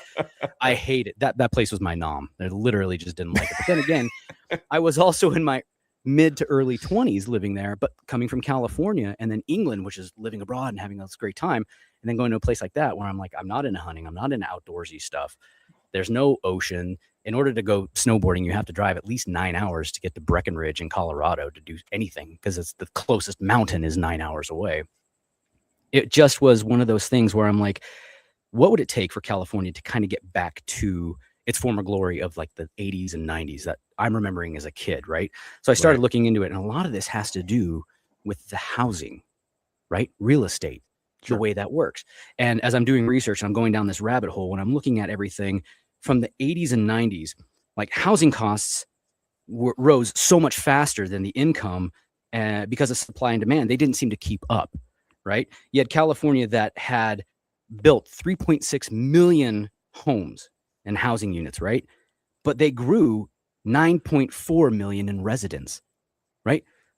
Where do they live? What do they do, right? A lot of this ties back into policy where, I mean, geez, you had said something earlier, Redbeard, about, you know, Gavin Newsom loves fire, right? What happened with the Pacific Palisades, right? Right. All that craziness is, and there's theories out there that I've even heard discussing with my dad. He's like, well, they're going to have the Olympic Games. You got to do something to build this new stadium somewhere, and conspiracy theories. I get it. But at the same time, what if there is some truth to that? They Right. got a perfectly good stadium in Inglewood. Right. Yeah, right. So, but I mean, these are the things that I'm looking up. And a lot of that comes from, the data I'm pulling is from like the Public Policy Institute of California, the HUD, which is the Housing and Urban Development site. And then there's even information that's coming from the California Legislative Analyst Office, which is LOA. This is all recent documentation and stuff that is there. But, how to fix that, right? How do you lower costs and of a home where you cut past policies, right? To build a home, to cut down on that time, you have to like make it easier to get permitting and zoning and things of that nature. Well, that comes down to politics, right? How do you change that? Well, obviously it's going to come down to how voters vote, right?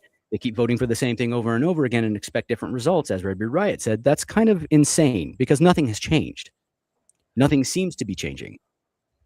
But California can be restored to once its former glory of the 80s and 90s if they would just concentrate on homes and building. And, when projects take years and face repeated challenges, financing and compliance costs wind up rising when these delays happen, right? Well, that was a big part of like what Spencer Pratt, who was running for mayor of LA, was arguing, was all of the red tape and not being able to get his home rebuilt and everything. And a lot of folks that were out that lost their homes in the Palisades actually ended up just selling to get out from underneath and moving to other states because there's just so much regulatory BS that they've got to jump through to get their homes rebuilt.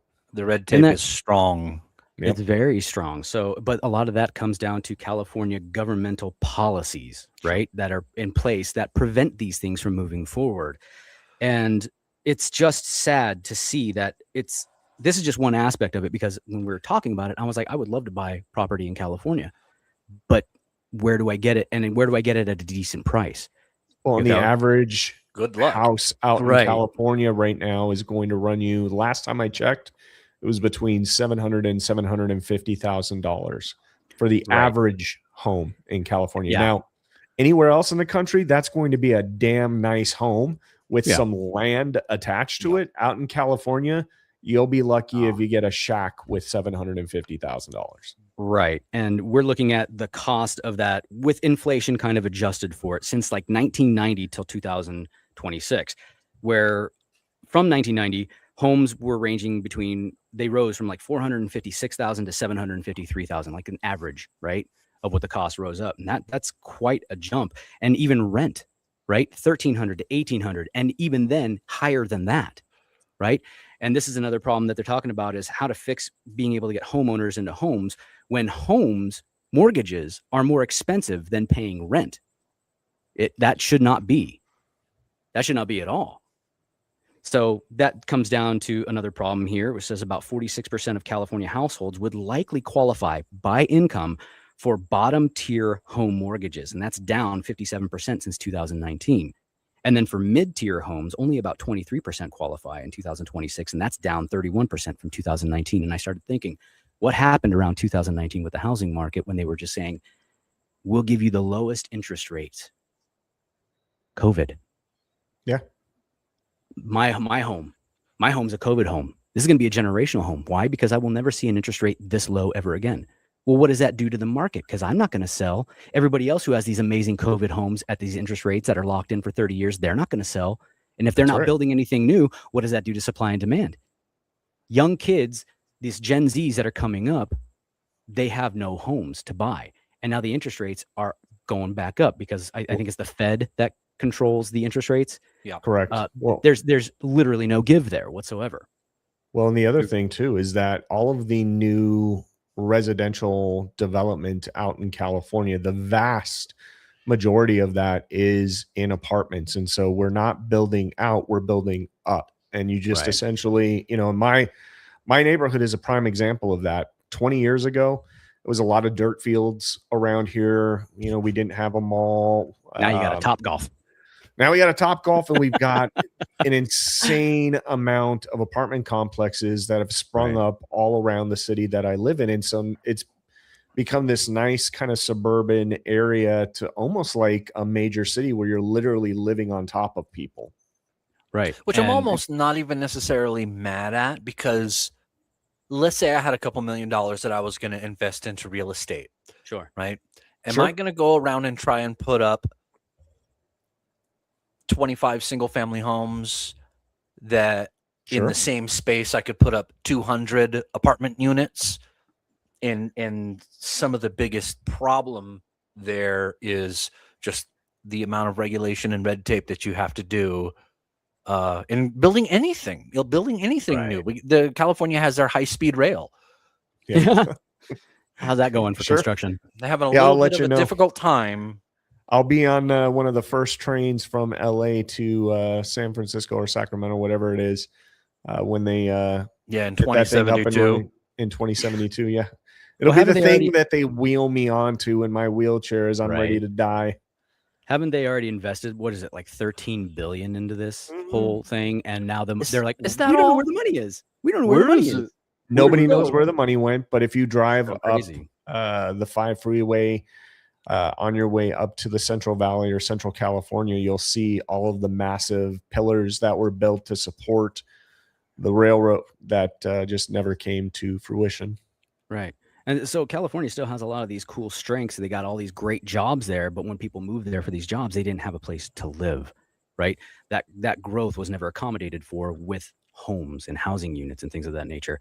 Communal living, if that's the only thing you can get into is an apartment, okay, I guess it's all you can do. But I'm telling you right now, like, having lived in an apartment, apartments suck, because not everybody keeps health clean standards such as you do. You might have loud neighbors that are up till keep odd hours, so to speak, disrupting your family, your kids.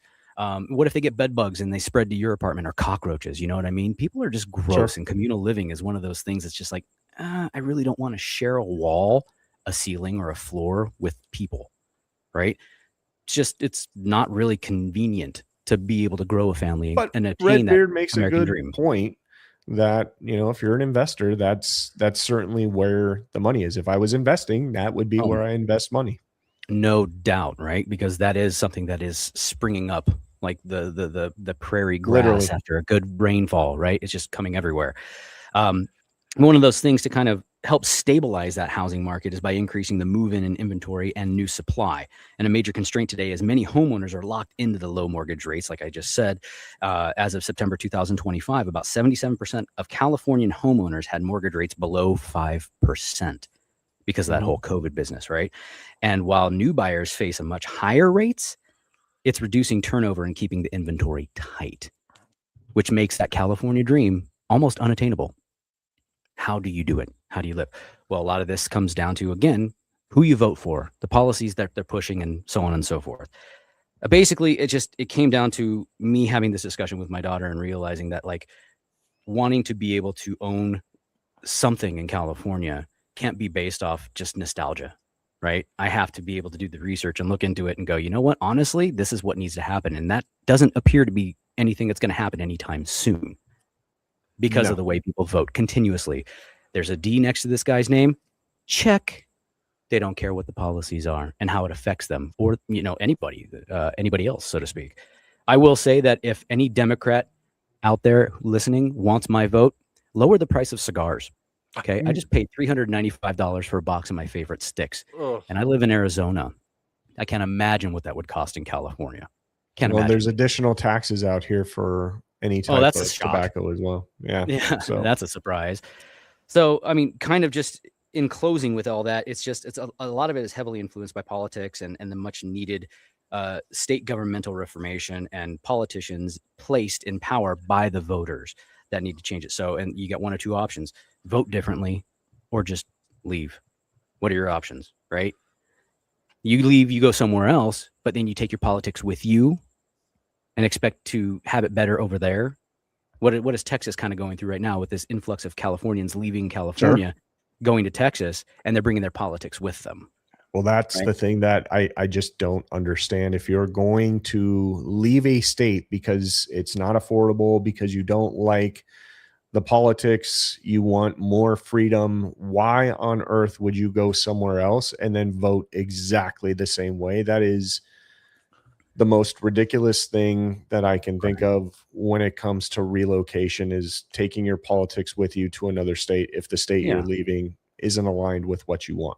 There almost seems to be some amount of cognitive dissonance where you, for whatever reason, you know, okay, let's say you're living in California and you're like, man, this is just too expensive. Can't afford to live here.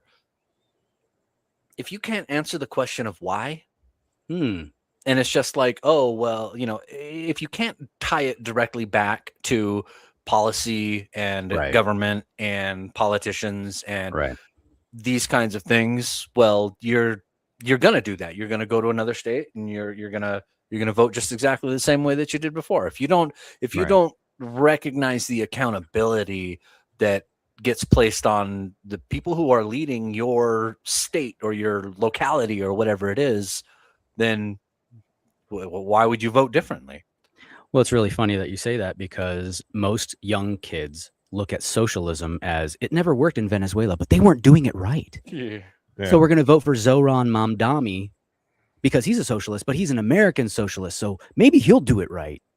And I know that it's a far cry, New York City from California, but that seems to kind of be the way. New York's on its way out too, in my opinion. It's so bad, right? But that one question that needs to be asked, in conjunction with wanting California to feel attainable like it was in the 1980s and the 1990s, the data speaks loudest with more homes need to be built. Build them faster and reduce the friction that makes building so expensive and slow. And then the one question that you could judge by a measure of success is a simple question. Can a normal family, a normal working family, afford to live here and get ahead? And I think it's a very simplistic, right? Net, you can't. So what has to change, right? What has to change? Yeah, the politics need to change. The way people vote need to change. And California, I think we're at a point now, because the trajectory of California has been heading in the wrong direction for several decades now. This is going to be a generational challenge. This isn't going to, I don't think California is going to get back to its former glory the way we remember it when we were all growing up out here, because the problems that exist today are now a part of law, and there's ingrained. So many, they're ingrained. It's a part of the culture. Yeah, they're ingrained into you're absolutely right. It's ingrained into the culture and the fabric of what California is. And so it's going to be a generational challenge for families to come in here. And I hate to say this because I live out here. I love the state of California. I don't want to see anybody struggle or anybody fail, even if I disagree with them on a political spectrum. But I think the only real way California is ever going to change is if there's a total and complete collapse of the financial system out here in California, where people open their eyes and see, like, holy crap, like this is the result of what we've been voting for over the last decade. Well, when you got Gavin Newsom coming out and making sure that you know that the problems are all caused by the billionaires, the people who are creating the jobs, right? We're gonna deflect a little bit of responsibility away from the people who are wildly overregulating. 100% correct. Like I said, I enjoy going out to California for visits. I get to see family. I get to go to the beach, sometimes the mountains, Disneyland. Get to go to my favorite place in California, and then occasionally I might get to see you and Mrs. Cigar Titan and baby Cigar Titan, and the wee lad Cigar Titan. You know, that's the benefit of me going out there. But it's all nostalgia, and it's pulling at my heartstrings. And I would love to be able to have that reality of going, you know what? I don't need a big house, but maybe I can get like a little unit, a little craft house. But even then, you look in the historic district of Orange, where the little craft houses that were built around 1901, 1910, somewhere around there, those are going for millions of dollars. Well, I look at my Really? grandparents' house, right? So my grandparents bought their first house out here in California. My grandparents moved from, my grandmother was originally from Chicago. My grandfather was from, I believe it was Kansas. And they moved out here to California in the mid 60s. So I think they bought their house in 1967. First house they actually bought Yeah. out here in California. At the time when they bought that house, it was $67,000 Right. for a 3-bedroom, 1,200 square foot home. Now, this is a relatively small house, just when you're talking like, because homes these days, have gotten bigger and things like that. It's a relatively small home. The cost, at least the last time I checked on Zillow, for that same house today is over $640,000. Right. Isn't that crazy? 600. You went from $63,000 in the 60s to $640,000 for the same home today. Abdul, can I get a number crunch? What are we looking like there? 33.3, repeating, of course. Yes. Yeah. But I mean, it's and that's all part of it. And to attest to what you said, my parents told me that they bought their first house in Whittier, and then they moved to one in Walnut, and that's where I was born and raised, in Walnut, California. They said they bought that house, I think in 1974, it was $72,000, right? You look up on Zillow right now, that thing's going for over $1 million. Yeah. So what's happening there?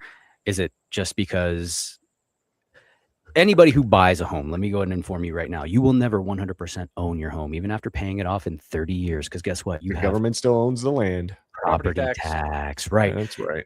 You're still going to be paying for that. So what happened with the property tax in California?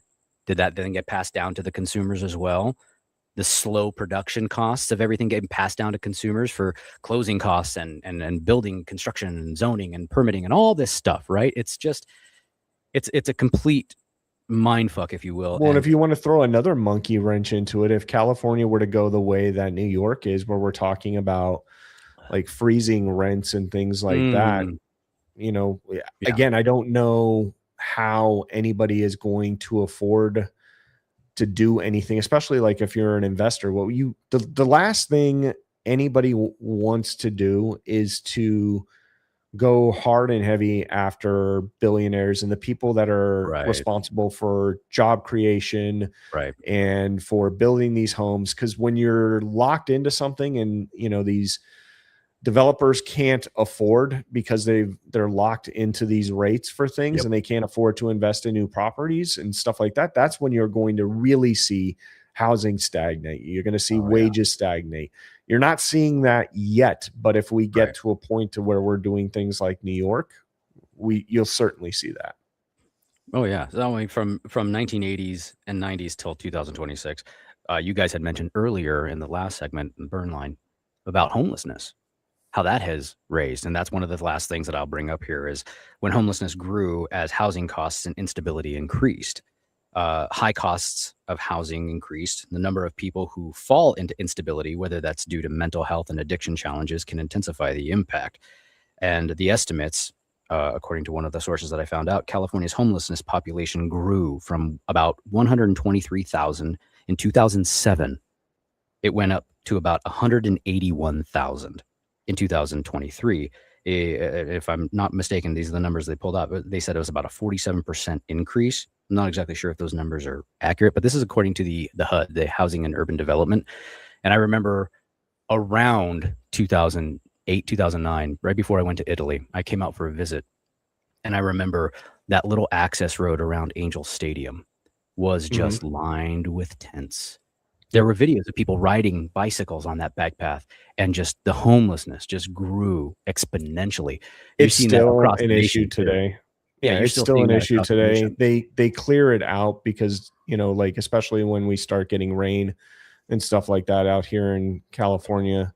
And thankfully for the folks who are unhoused right now, you don't see, or homeless, you don't see too much bad weather out here in California, which is another unfortunate draw to California for folks who are homeless, because the weather is so consistent out here. But they'll clear that out when the rain comes, because there is a real threat with those washes and people getting trapped in there and sucked down. So I have also been told that even the state of Hawaii, I know it's not California, but the state of Hawaii, they have such a huge homelessness population problem there. My sister just moved back from, she was there by Waikiki Beach. Her place that she could see Diamond Head, right? Very, very heavy tourist populated area there on the island of Oahu, right? The big military presence that's there as well. But the homelessness there was just vast. It was so much. And I was told that the Hawaiian government will actually pay for a one-way ticket for homeless people to come back to the mainland just to get them off the island, and nobody wants to leave. Why? If you got to be homeless anywhere, you got to be Why homeless not anywhere. be Why not homeless in in Hawaii? paradise? Right.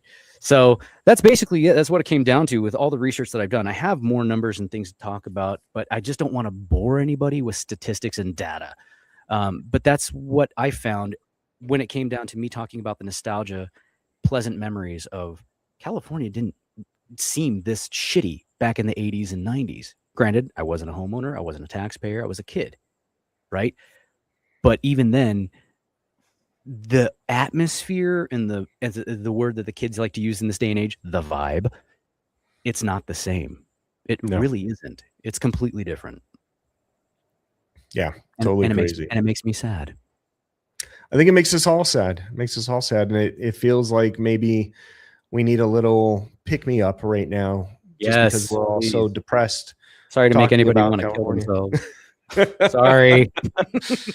But if this is your first time joining us, welcome. You have found the Smoke Signals and Side Quest podcast. We air every Saturday at 7 p.m. Pacific Standard Time over on YouTube. You can also check us out over on Spotify and Amazon Music if you want to catch just the audio version of the podcast. That gets posted every Sunday, so you can take us with you in your car on your drive to work, when you're sitting in traffic, even if you got your little one screaming in your ear in the back seat, you can have us on. Maybe we'll tune some of that stuff out. But let's get into the next segment that we love to call Retro Hey-Ho Riff Raff.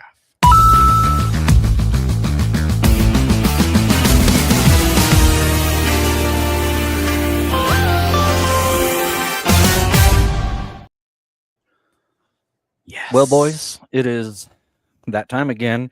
I'm excited. And I figured for this episode, we ought to do some movies here that are California centric. In fact, I've put together a selection for you that is all of these movies take place in California, or largely in California. There may be the aberrant scene that is, someplace else, but centered around some of the cities of California. And well, what are we still talking about? Let's get into this. Let's I do gotta it. redeem myself from 2 weeks ago. I did horrible.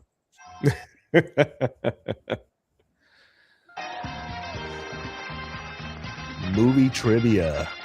This is becoming familiar. Don't change anything. Takes place in California. You boys ready So to get in? real quick, let's.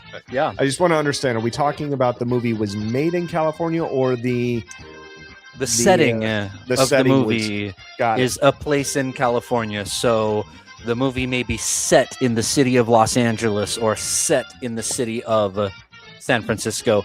There may be one or two in here that are set in a fictionalized city, but it's very Okay. very clearly California. Well, I got my Nice. movie trivia pants on. Let's get this going. Oh, I'm glad you wore those, Yes. man.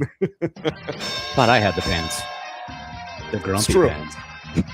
And for anybody who doesn't know how this works, what I'm going to do is I'm going to give you a line from a movie.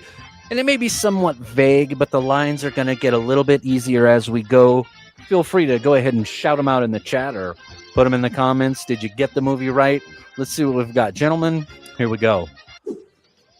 They've done studies, 60% of the time. It works every time. I already know what this is. I already know. I don't, Is it? that doesn't Well, make any sense. I guess a good thing this is the first one. Hopefully they get a little bit trickier here. There were horses and a man on fire, and I killed a guy with a trident. You yeah. should really lay low. Yeah. Okay. You stay classy, San Diego. Somebody shout it out. You know what this is. Ron Burgundy. Oh, Anchorman. Neoma. Legend. Ron Burgundy. Boy, that escalated quickly. Oh. Sure did. San Diego. I believe that's German for whale's vagina. Oh my! I don't think gonna do that's it for what it all means. of us here at Channel 4 News. Actually, You nobody stay knows classy, what it San means. Diego. I'm Ron Burgundy. I'm Ron Burgundy. Who put a question mark on the teleprompter? Who's done that? Oh, Yes, sir. All right, Damn it, you easy. know Ron will read it. We got some easy stuff. I'm Ron Burgundy.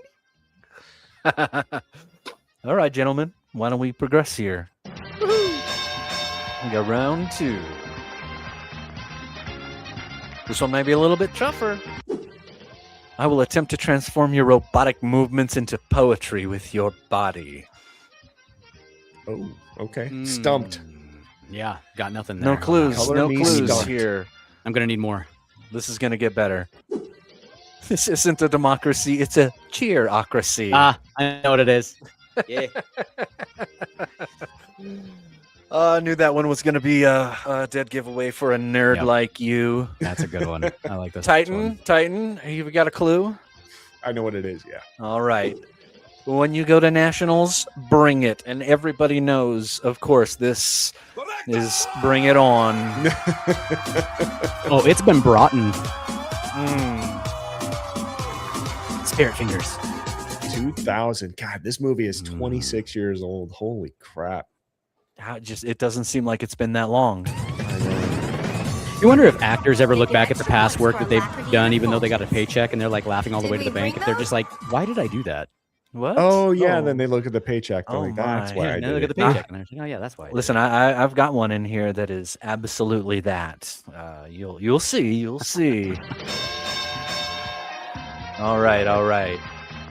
These are not too difficult. They're not too difficult. It's really meant to get people engaged. Want to get people to shout it out and have fun with us. Here we go. Now I know what a TV dinner feels like. Sounds That sounds familiar. It's tickling the front of my brain. Sounds familiar. Well, let's see if we can tickle a little more. Who said we were terrorists?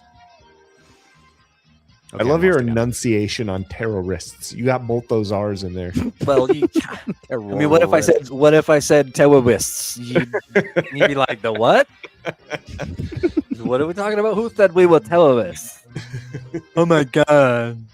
All right, boys, you're gonna know it. You ready? Yippee-ki-yay, mother! Yep. Yeah, That's gonna be a Bruce Willis flick. it's absolutely Die Hard.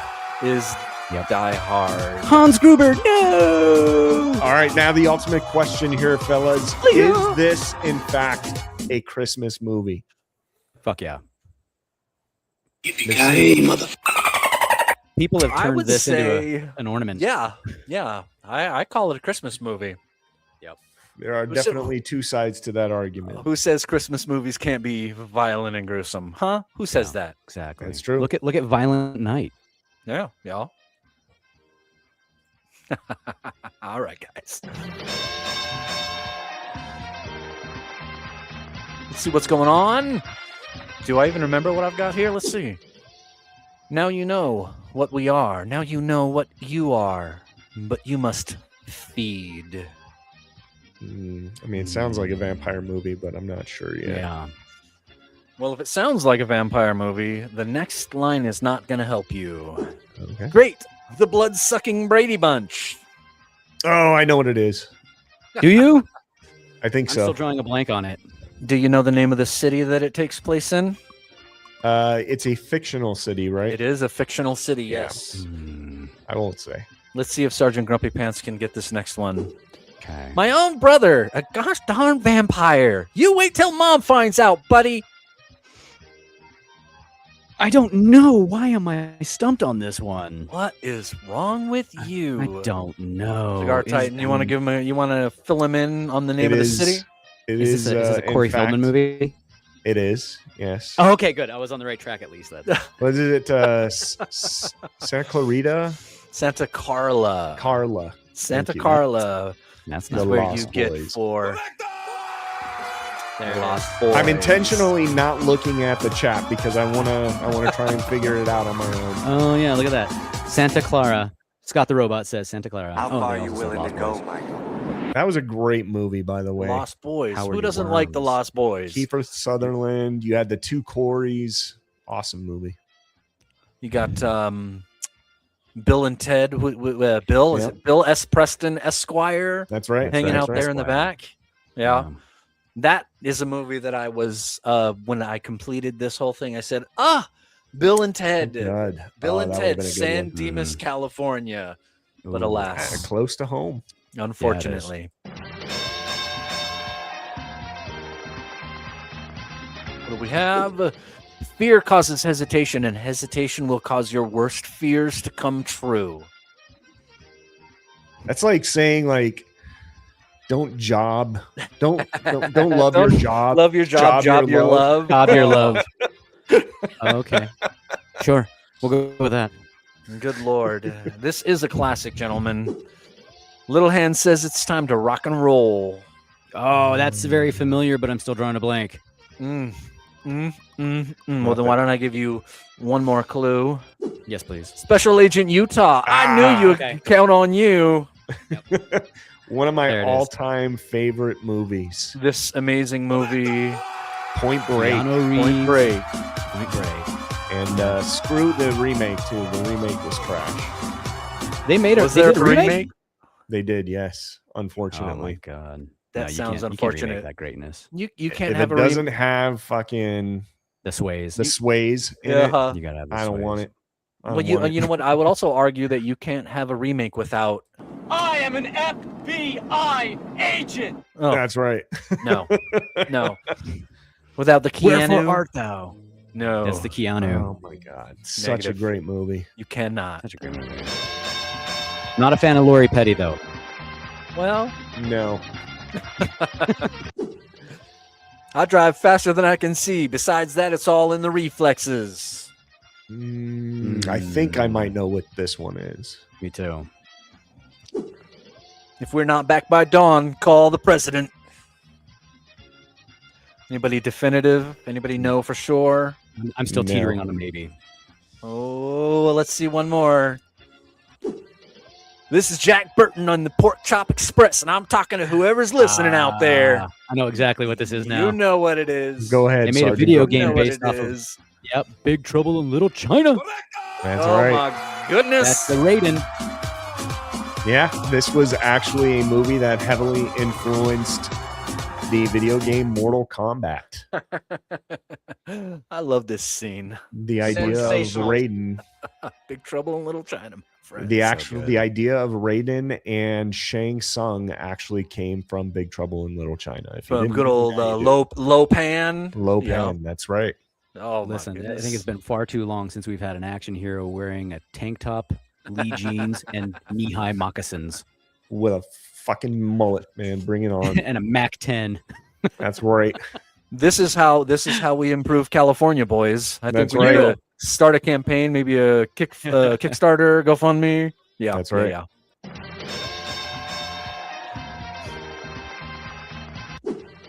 There are 215 bones in the human body. That's one. Yep, I know this one. Do you really? I do. That's lightning round. Total favorite. This is a classic. This was so hard to find even one single quote that I'm reading it. I didn't go, nope, I know it. Nope, I know it. Nope, Yeah. I know it. So you It's you in have your to nature. intentionally. It's in your nature to destroy yourselves. Sorry. No, you're good. This is you. So you literally have to intentionally find hard Yes. quotes. Yes, Yes. absolutely. Okay. Because this movie Absolutely. is filled with awesome one-liners. You almost every line out of this movie, you'll be like, duh. Can you learn stuff you haven't been programmed with so you could be, more human and not such a dork all the time? Edward Furlong?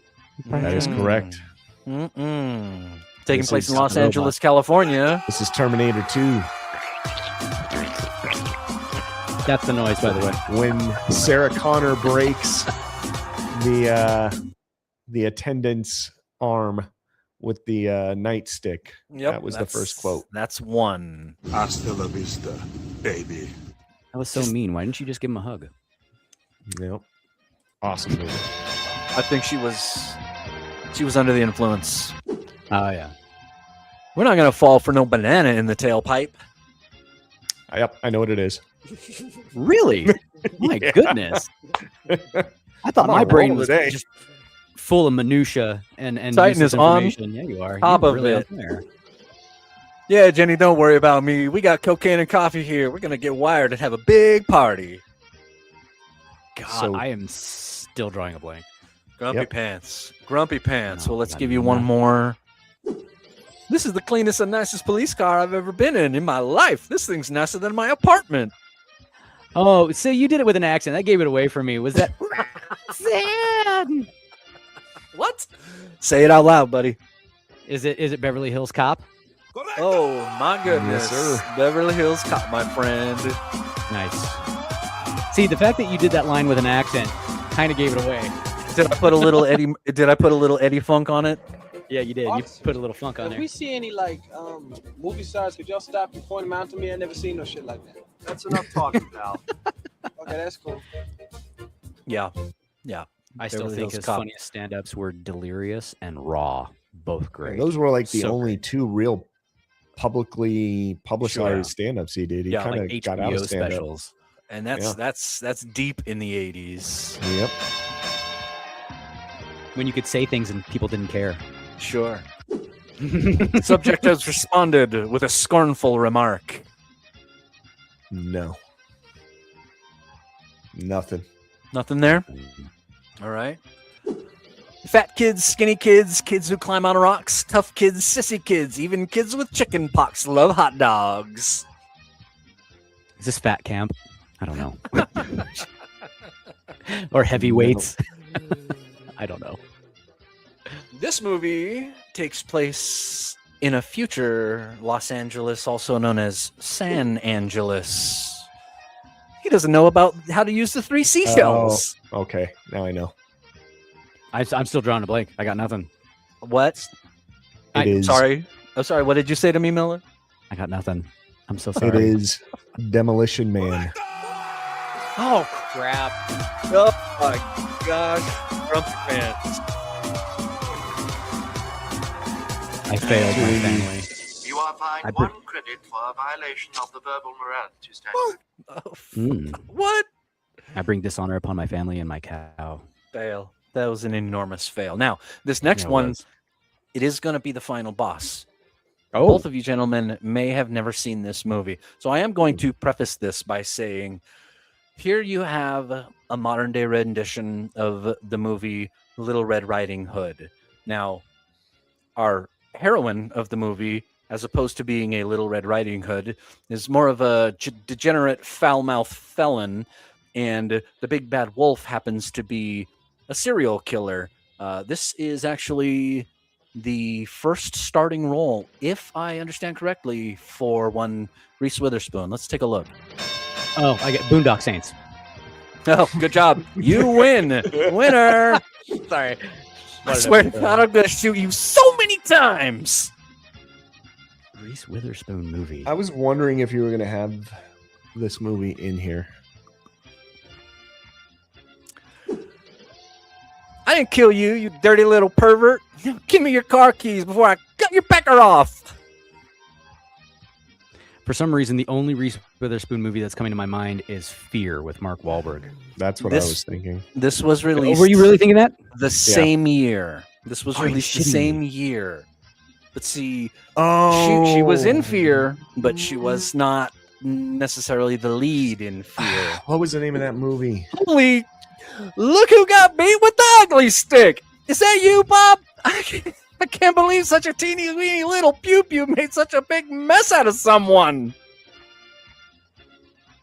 No, I got lost nothing. me with that one. If you gentlemen have Completely not done. seen this movie, this is what I was referring to when I said that some of these actors may look back at some of their work and go, why did I do that? This is a little movie called Freeway. I have never even heard of this movie. Neither have I. What the? I have never heard of this movie. What is this movie? Is that Kiefer Sutherland? Ugly, Bob. You know it's gonna cramp your style face big time. You know that, huh?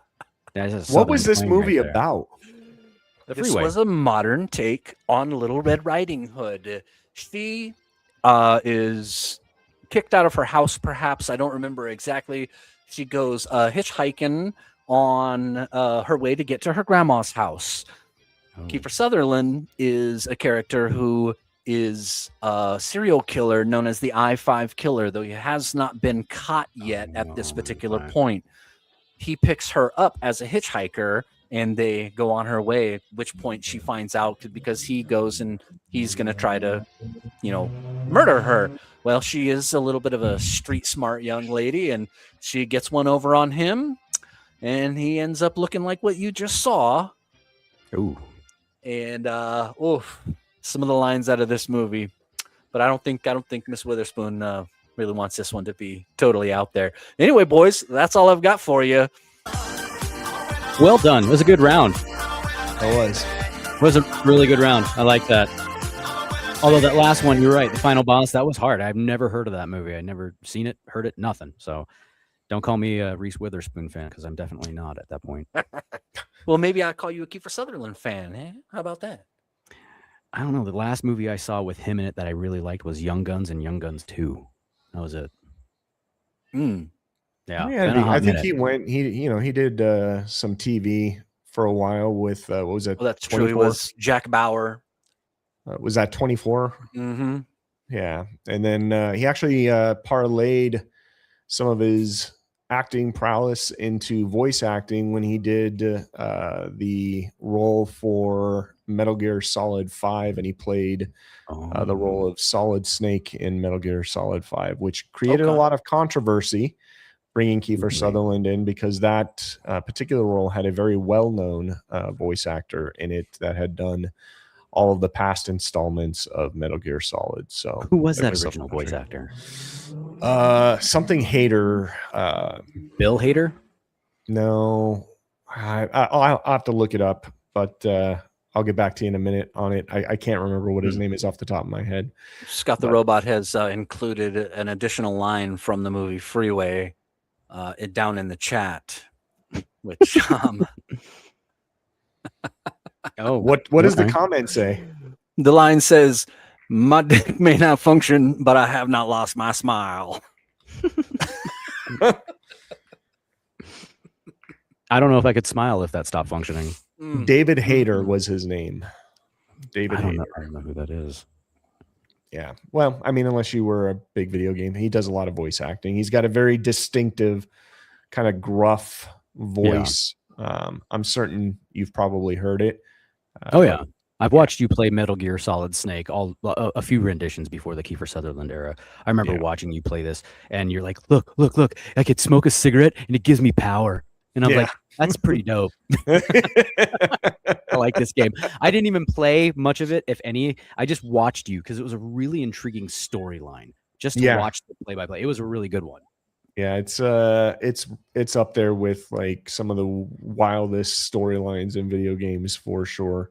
Yeah, Hideo Kojima is one of those savants that just turns out a lot of really good storylines and video games. So yeah, but enough of that. So I thought we could talk very briefly about some of the things that we loved about our time in California.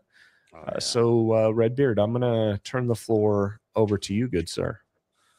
Well, I mean, you cannot hardly fault living in California when it comes to wanting to be outside, wanting to, go and get out, go to the beach, go to the mountains, just about everything that you could want to do, want to see, want to visit, is in California. Yeah. We grew up, in Southern California, and that also puts San Diego well within striking distance. Easy to shoot down to San Diego. It's easy to, go check out Los Angeles. Easy to go. I don't recommend checking out Los Angeles, by the way. It's not now. But I heard Skid Row in springtime is amazing. It's beautiful. That's when the flowers bloom. The hepatitis is in the air. But you can get up the coast. You can head up to Santa Barbara. And it's all very accessible. And I mean, a lot of the things that I obviously remember about being young in California specifically mostly had to do with crap that I was doing with my friends, and so we would go and explore and, go check out this thing or that thing. And, there's just so much there, and so I get the appeal, but try to live there, try to have a job and try to live there. Yep. Sergeant Grumpy Pants, what about you, sir?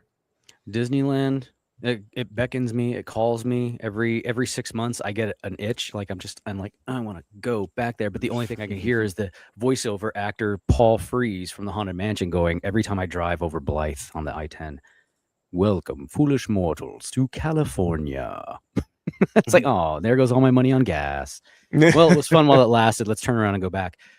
No, I love a lot of things about California from my youth, but even then, most recently, just this trip that we took, even a few years ago when we went to California and bought my fiance's truck, and we took a road trip all the way up the coast. I kid you not, we drove all the way out to PCH, Highway 1, and we took it all the way up to Monterey Bay. Now, I know there's a lot of people in California that go, why would you waste so much time doing that when you could just take the I-5 straight up? It's so much faster. I agree. It is faster. It's not the point. And the point is when you take the main roads and you neglect the little offshot roads, you miss a lot of the adventure. You miss a lot of the scenic beauty. And the fact that the coast, California, has a Pacific Coast Highway that runs all the way up, that to me is an amazing thing, because I spent many years in South Carolina and they don't have an East Coast Highway. There's nothing that runs along the entire eastern seaboard. So you can see the water as you drive all the way up, say from Florida to Maine, right? They don't have that. They got the I-95, but that's more inland and that's away. And that's, again, like taking the I-5. There is no main road like that there. The PCH is just, it was a fun trip. We stopped off at a little place called Plaskett Creek, which is where my dad used to take me when I was younger for camping. And also on our way up to Monterey Bay, we went to the aquarium, got to see Cannery Row, a lot of history there. I think John Steinbeck was the one who wrote that novel, and it was based on, that time. I'm going to say based in the Great Depression era. And we listened to the entire audiobook because we were driving. And I just thought it was fun because we had just kind of been there and absorbed and really immersed ourselves heavily into that culture. And it's so funny because when you listen to John Steinbeck's novel or you read Cannery Row, I think it's John Steinbeck, there's a part where it's so racist. And I'm not even going to say it because I don't want to get us canceled, but it's literally talking about Chinese people and what they would do to their pigtails. And it was so funny listening to the audiobook because they did it in a sing-song type of voice. And I'm like, oh no, this is bad. Even the fiance was just like, did they just say what I think? I said, yes, they did. They absolutely said it. But should we be listening to this? Right, exactly. But it was one of those things in California, like that was kind of the way it was at one point in time. But to immerse yourself in the history and the culture of different areas and taking that road all the way up PCH, you get to just see so much of a diverse, what's the word I'm looking for? The ecosystem, the regions change, right? All the way up PCH. It's beautiful. You get to see the sea lions, the sea otters, the big kelp beds, and they're just out there floating. It was beautiful. I love those things. I love going up to Big Bear. I loved going up to Mount Baldy. I loved going down to Huntington Beach. Huntington Beach, I don't know if I'm going to go there ever again, considering all the things that I see online, how it's just kind of turned into a cesspool of just ridiculousness. Again, not the Huntington Beach of our youth. It's completely changed. But we did have a really good time just south of Newport, Corona del Mar, Little Corona Beach down there. That was really fun. We went snorkeling in the tide pools, and you can't beat the weather. It definitely is like Redbeard Riot said, if you're there, you need to be outside. You should be outside. So, so many favorite things. And for the longest time, it was just because I wanted to go back and get In and Out because it was the only place it was. And then they finally expanded to neighboring, states and such. And I was like, okay, well, now I can get it here. And now they've moved their corporate headquarters out of California. Right. And where did they wind up moving to? I think it's Tennessee. You're 100% correct. And it was funny because my oldest daughter, when we drove into California this last weekend, she was just like, can we get In and Out? I was like, why didn't you want to get In and Out when we were in Arizona? She was like, well, it just tastes different in California. I think that's a psychological thing at that point in time. But we did. We got In and Out there, and it was just it was a fun thing to do all those touristy things because I don't live there anymore, and I haven't since 1999. So been a long time. Yeah. Well, that's just it. Is a lot of the good stuff about California is the sort of touristy stuff. Mm-hmm. And I think I felt a lot like you before I had to try and make a living and pay the bills and Right. do all that stuff. And then when you're trying to do that, doing almost anything else, Oh yeah. unless you're again, like unless you're pulling in, $150,000, $200,000 a year, $250,000 a year, Whoa. you're gonna spend a lot of time sitting on your couch watching Netflix. Right. Yep. I think for me, like what I loved about California was The affordability of air conditioning. correct. Yeah.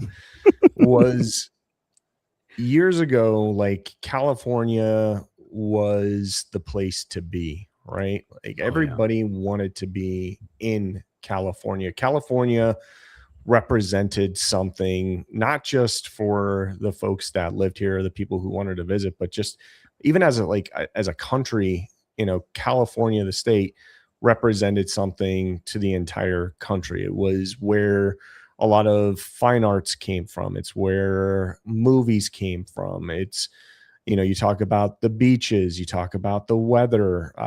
There were so many great things about California, and there still are. You have to look a little harder now to find those things, and you're going to be paying a little bit more to experience them, but they're definitely here. And I've spent my entire life out in California, and I'd say like the best things that I remember growing up in California was just the time spending with you guys and being complete menaces to society and Fisherman's Retreat. Yeah, exactly. Yeah. Fisherman's Retreat, and all the memories The cemetery. we had about going out, and even if we were going to be spending a day at the beach, just I remember getting into a buddy's car and heading out to the beach, or when I think, what was it, 8 or 10 of you guys piled up into one VW bug and drove out to the beach. It looked like a clown car with you guys getting out of it. Sure did. I remember my old beater, Couple of bucks. Everybody pitch in a couple of bucks, and that's right. I remember And that my couple of bucks lasted. My old beater Subaru, and that crapping out on Main Street and having to push that down Main Street. What was Redbeard Riot's official job? He was the subject matter expert in muffler repair. So like I hang a muffler with anything. That's right. Anytime the muffler would fall down, Redbeard would have a solution for getting it back up to at least get us back home. But and just recently, and this doesn't necessarily pertain directly about California, but I thought, with the World Cup going on this week, if you guys haven't noticed, there's been a lot of talk from foreigners about what it's like, being out in the United States. And for me, a lot of what they're talking about resonated with me, as I'm sure it does with you gentlemen as well, and just the fond memories we have of what California used to be, in the state that we lived in the country that we used to live in, where not everybody was at their throats. And people, a lot of what you're hearing online is like, man, America is not what the politicians and media have portrayed it to be. Like, it's some third world country where everybody's trying to kill everybody, and so I wanted to play one of these videos and get your thoughts, gentlemen, before we go. World healing right now, and here's why. Since the World Cup has started, we have seen so many people from across the globe come to America and absolutely love it. They are understanding that America is one of the greatest countries on the planet. There is so much to do, and that the people are just wonderful. And the best thing about that is it's all the simple things, whether it's Waffle House, whether it's 7-Eleven, whether it's just big trucks. Everybody is loving America. Now, there's also a flip side to this that not a lot of people are talking about, but we've seen it all over social media, how America is taking witness to all the other people from across the globe coming here and showing off their culture. Whether it's the Scottish in Boston who are tearing it up and making themselves loud and proud, or it's the stadiums after games. The world is coming together, and it is such a beautiful thing to see. So, hey, if you're out there and you see someone from a foreign country, or if you're someone who's foreign and you see an American, integrate, be welcoming, enjoy it. And to all the Americans who just aren't big fans of soccer or doubt its capabilities, this shows you the absolute love and the unity that it brings to everybody across the globe. And as always, if you want to see my adventures in America, drop me a follow. We are all America, it is happening. Do you see it? People who want America who have travelled to the World Cup are realising they've been lied to. We owe America a huge apology because America is nothing like what the media tells us. Everyone is so friendly. Everyone is so accommodating. I feel like I've been lied to my entire life about America. Texas is good. Everything is big. Walmart. I love it. Look at all the American flags. Yeah, here and barbecue. Yeah, that was very different.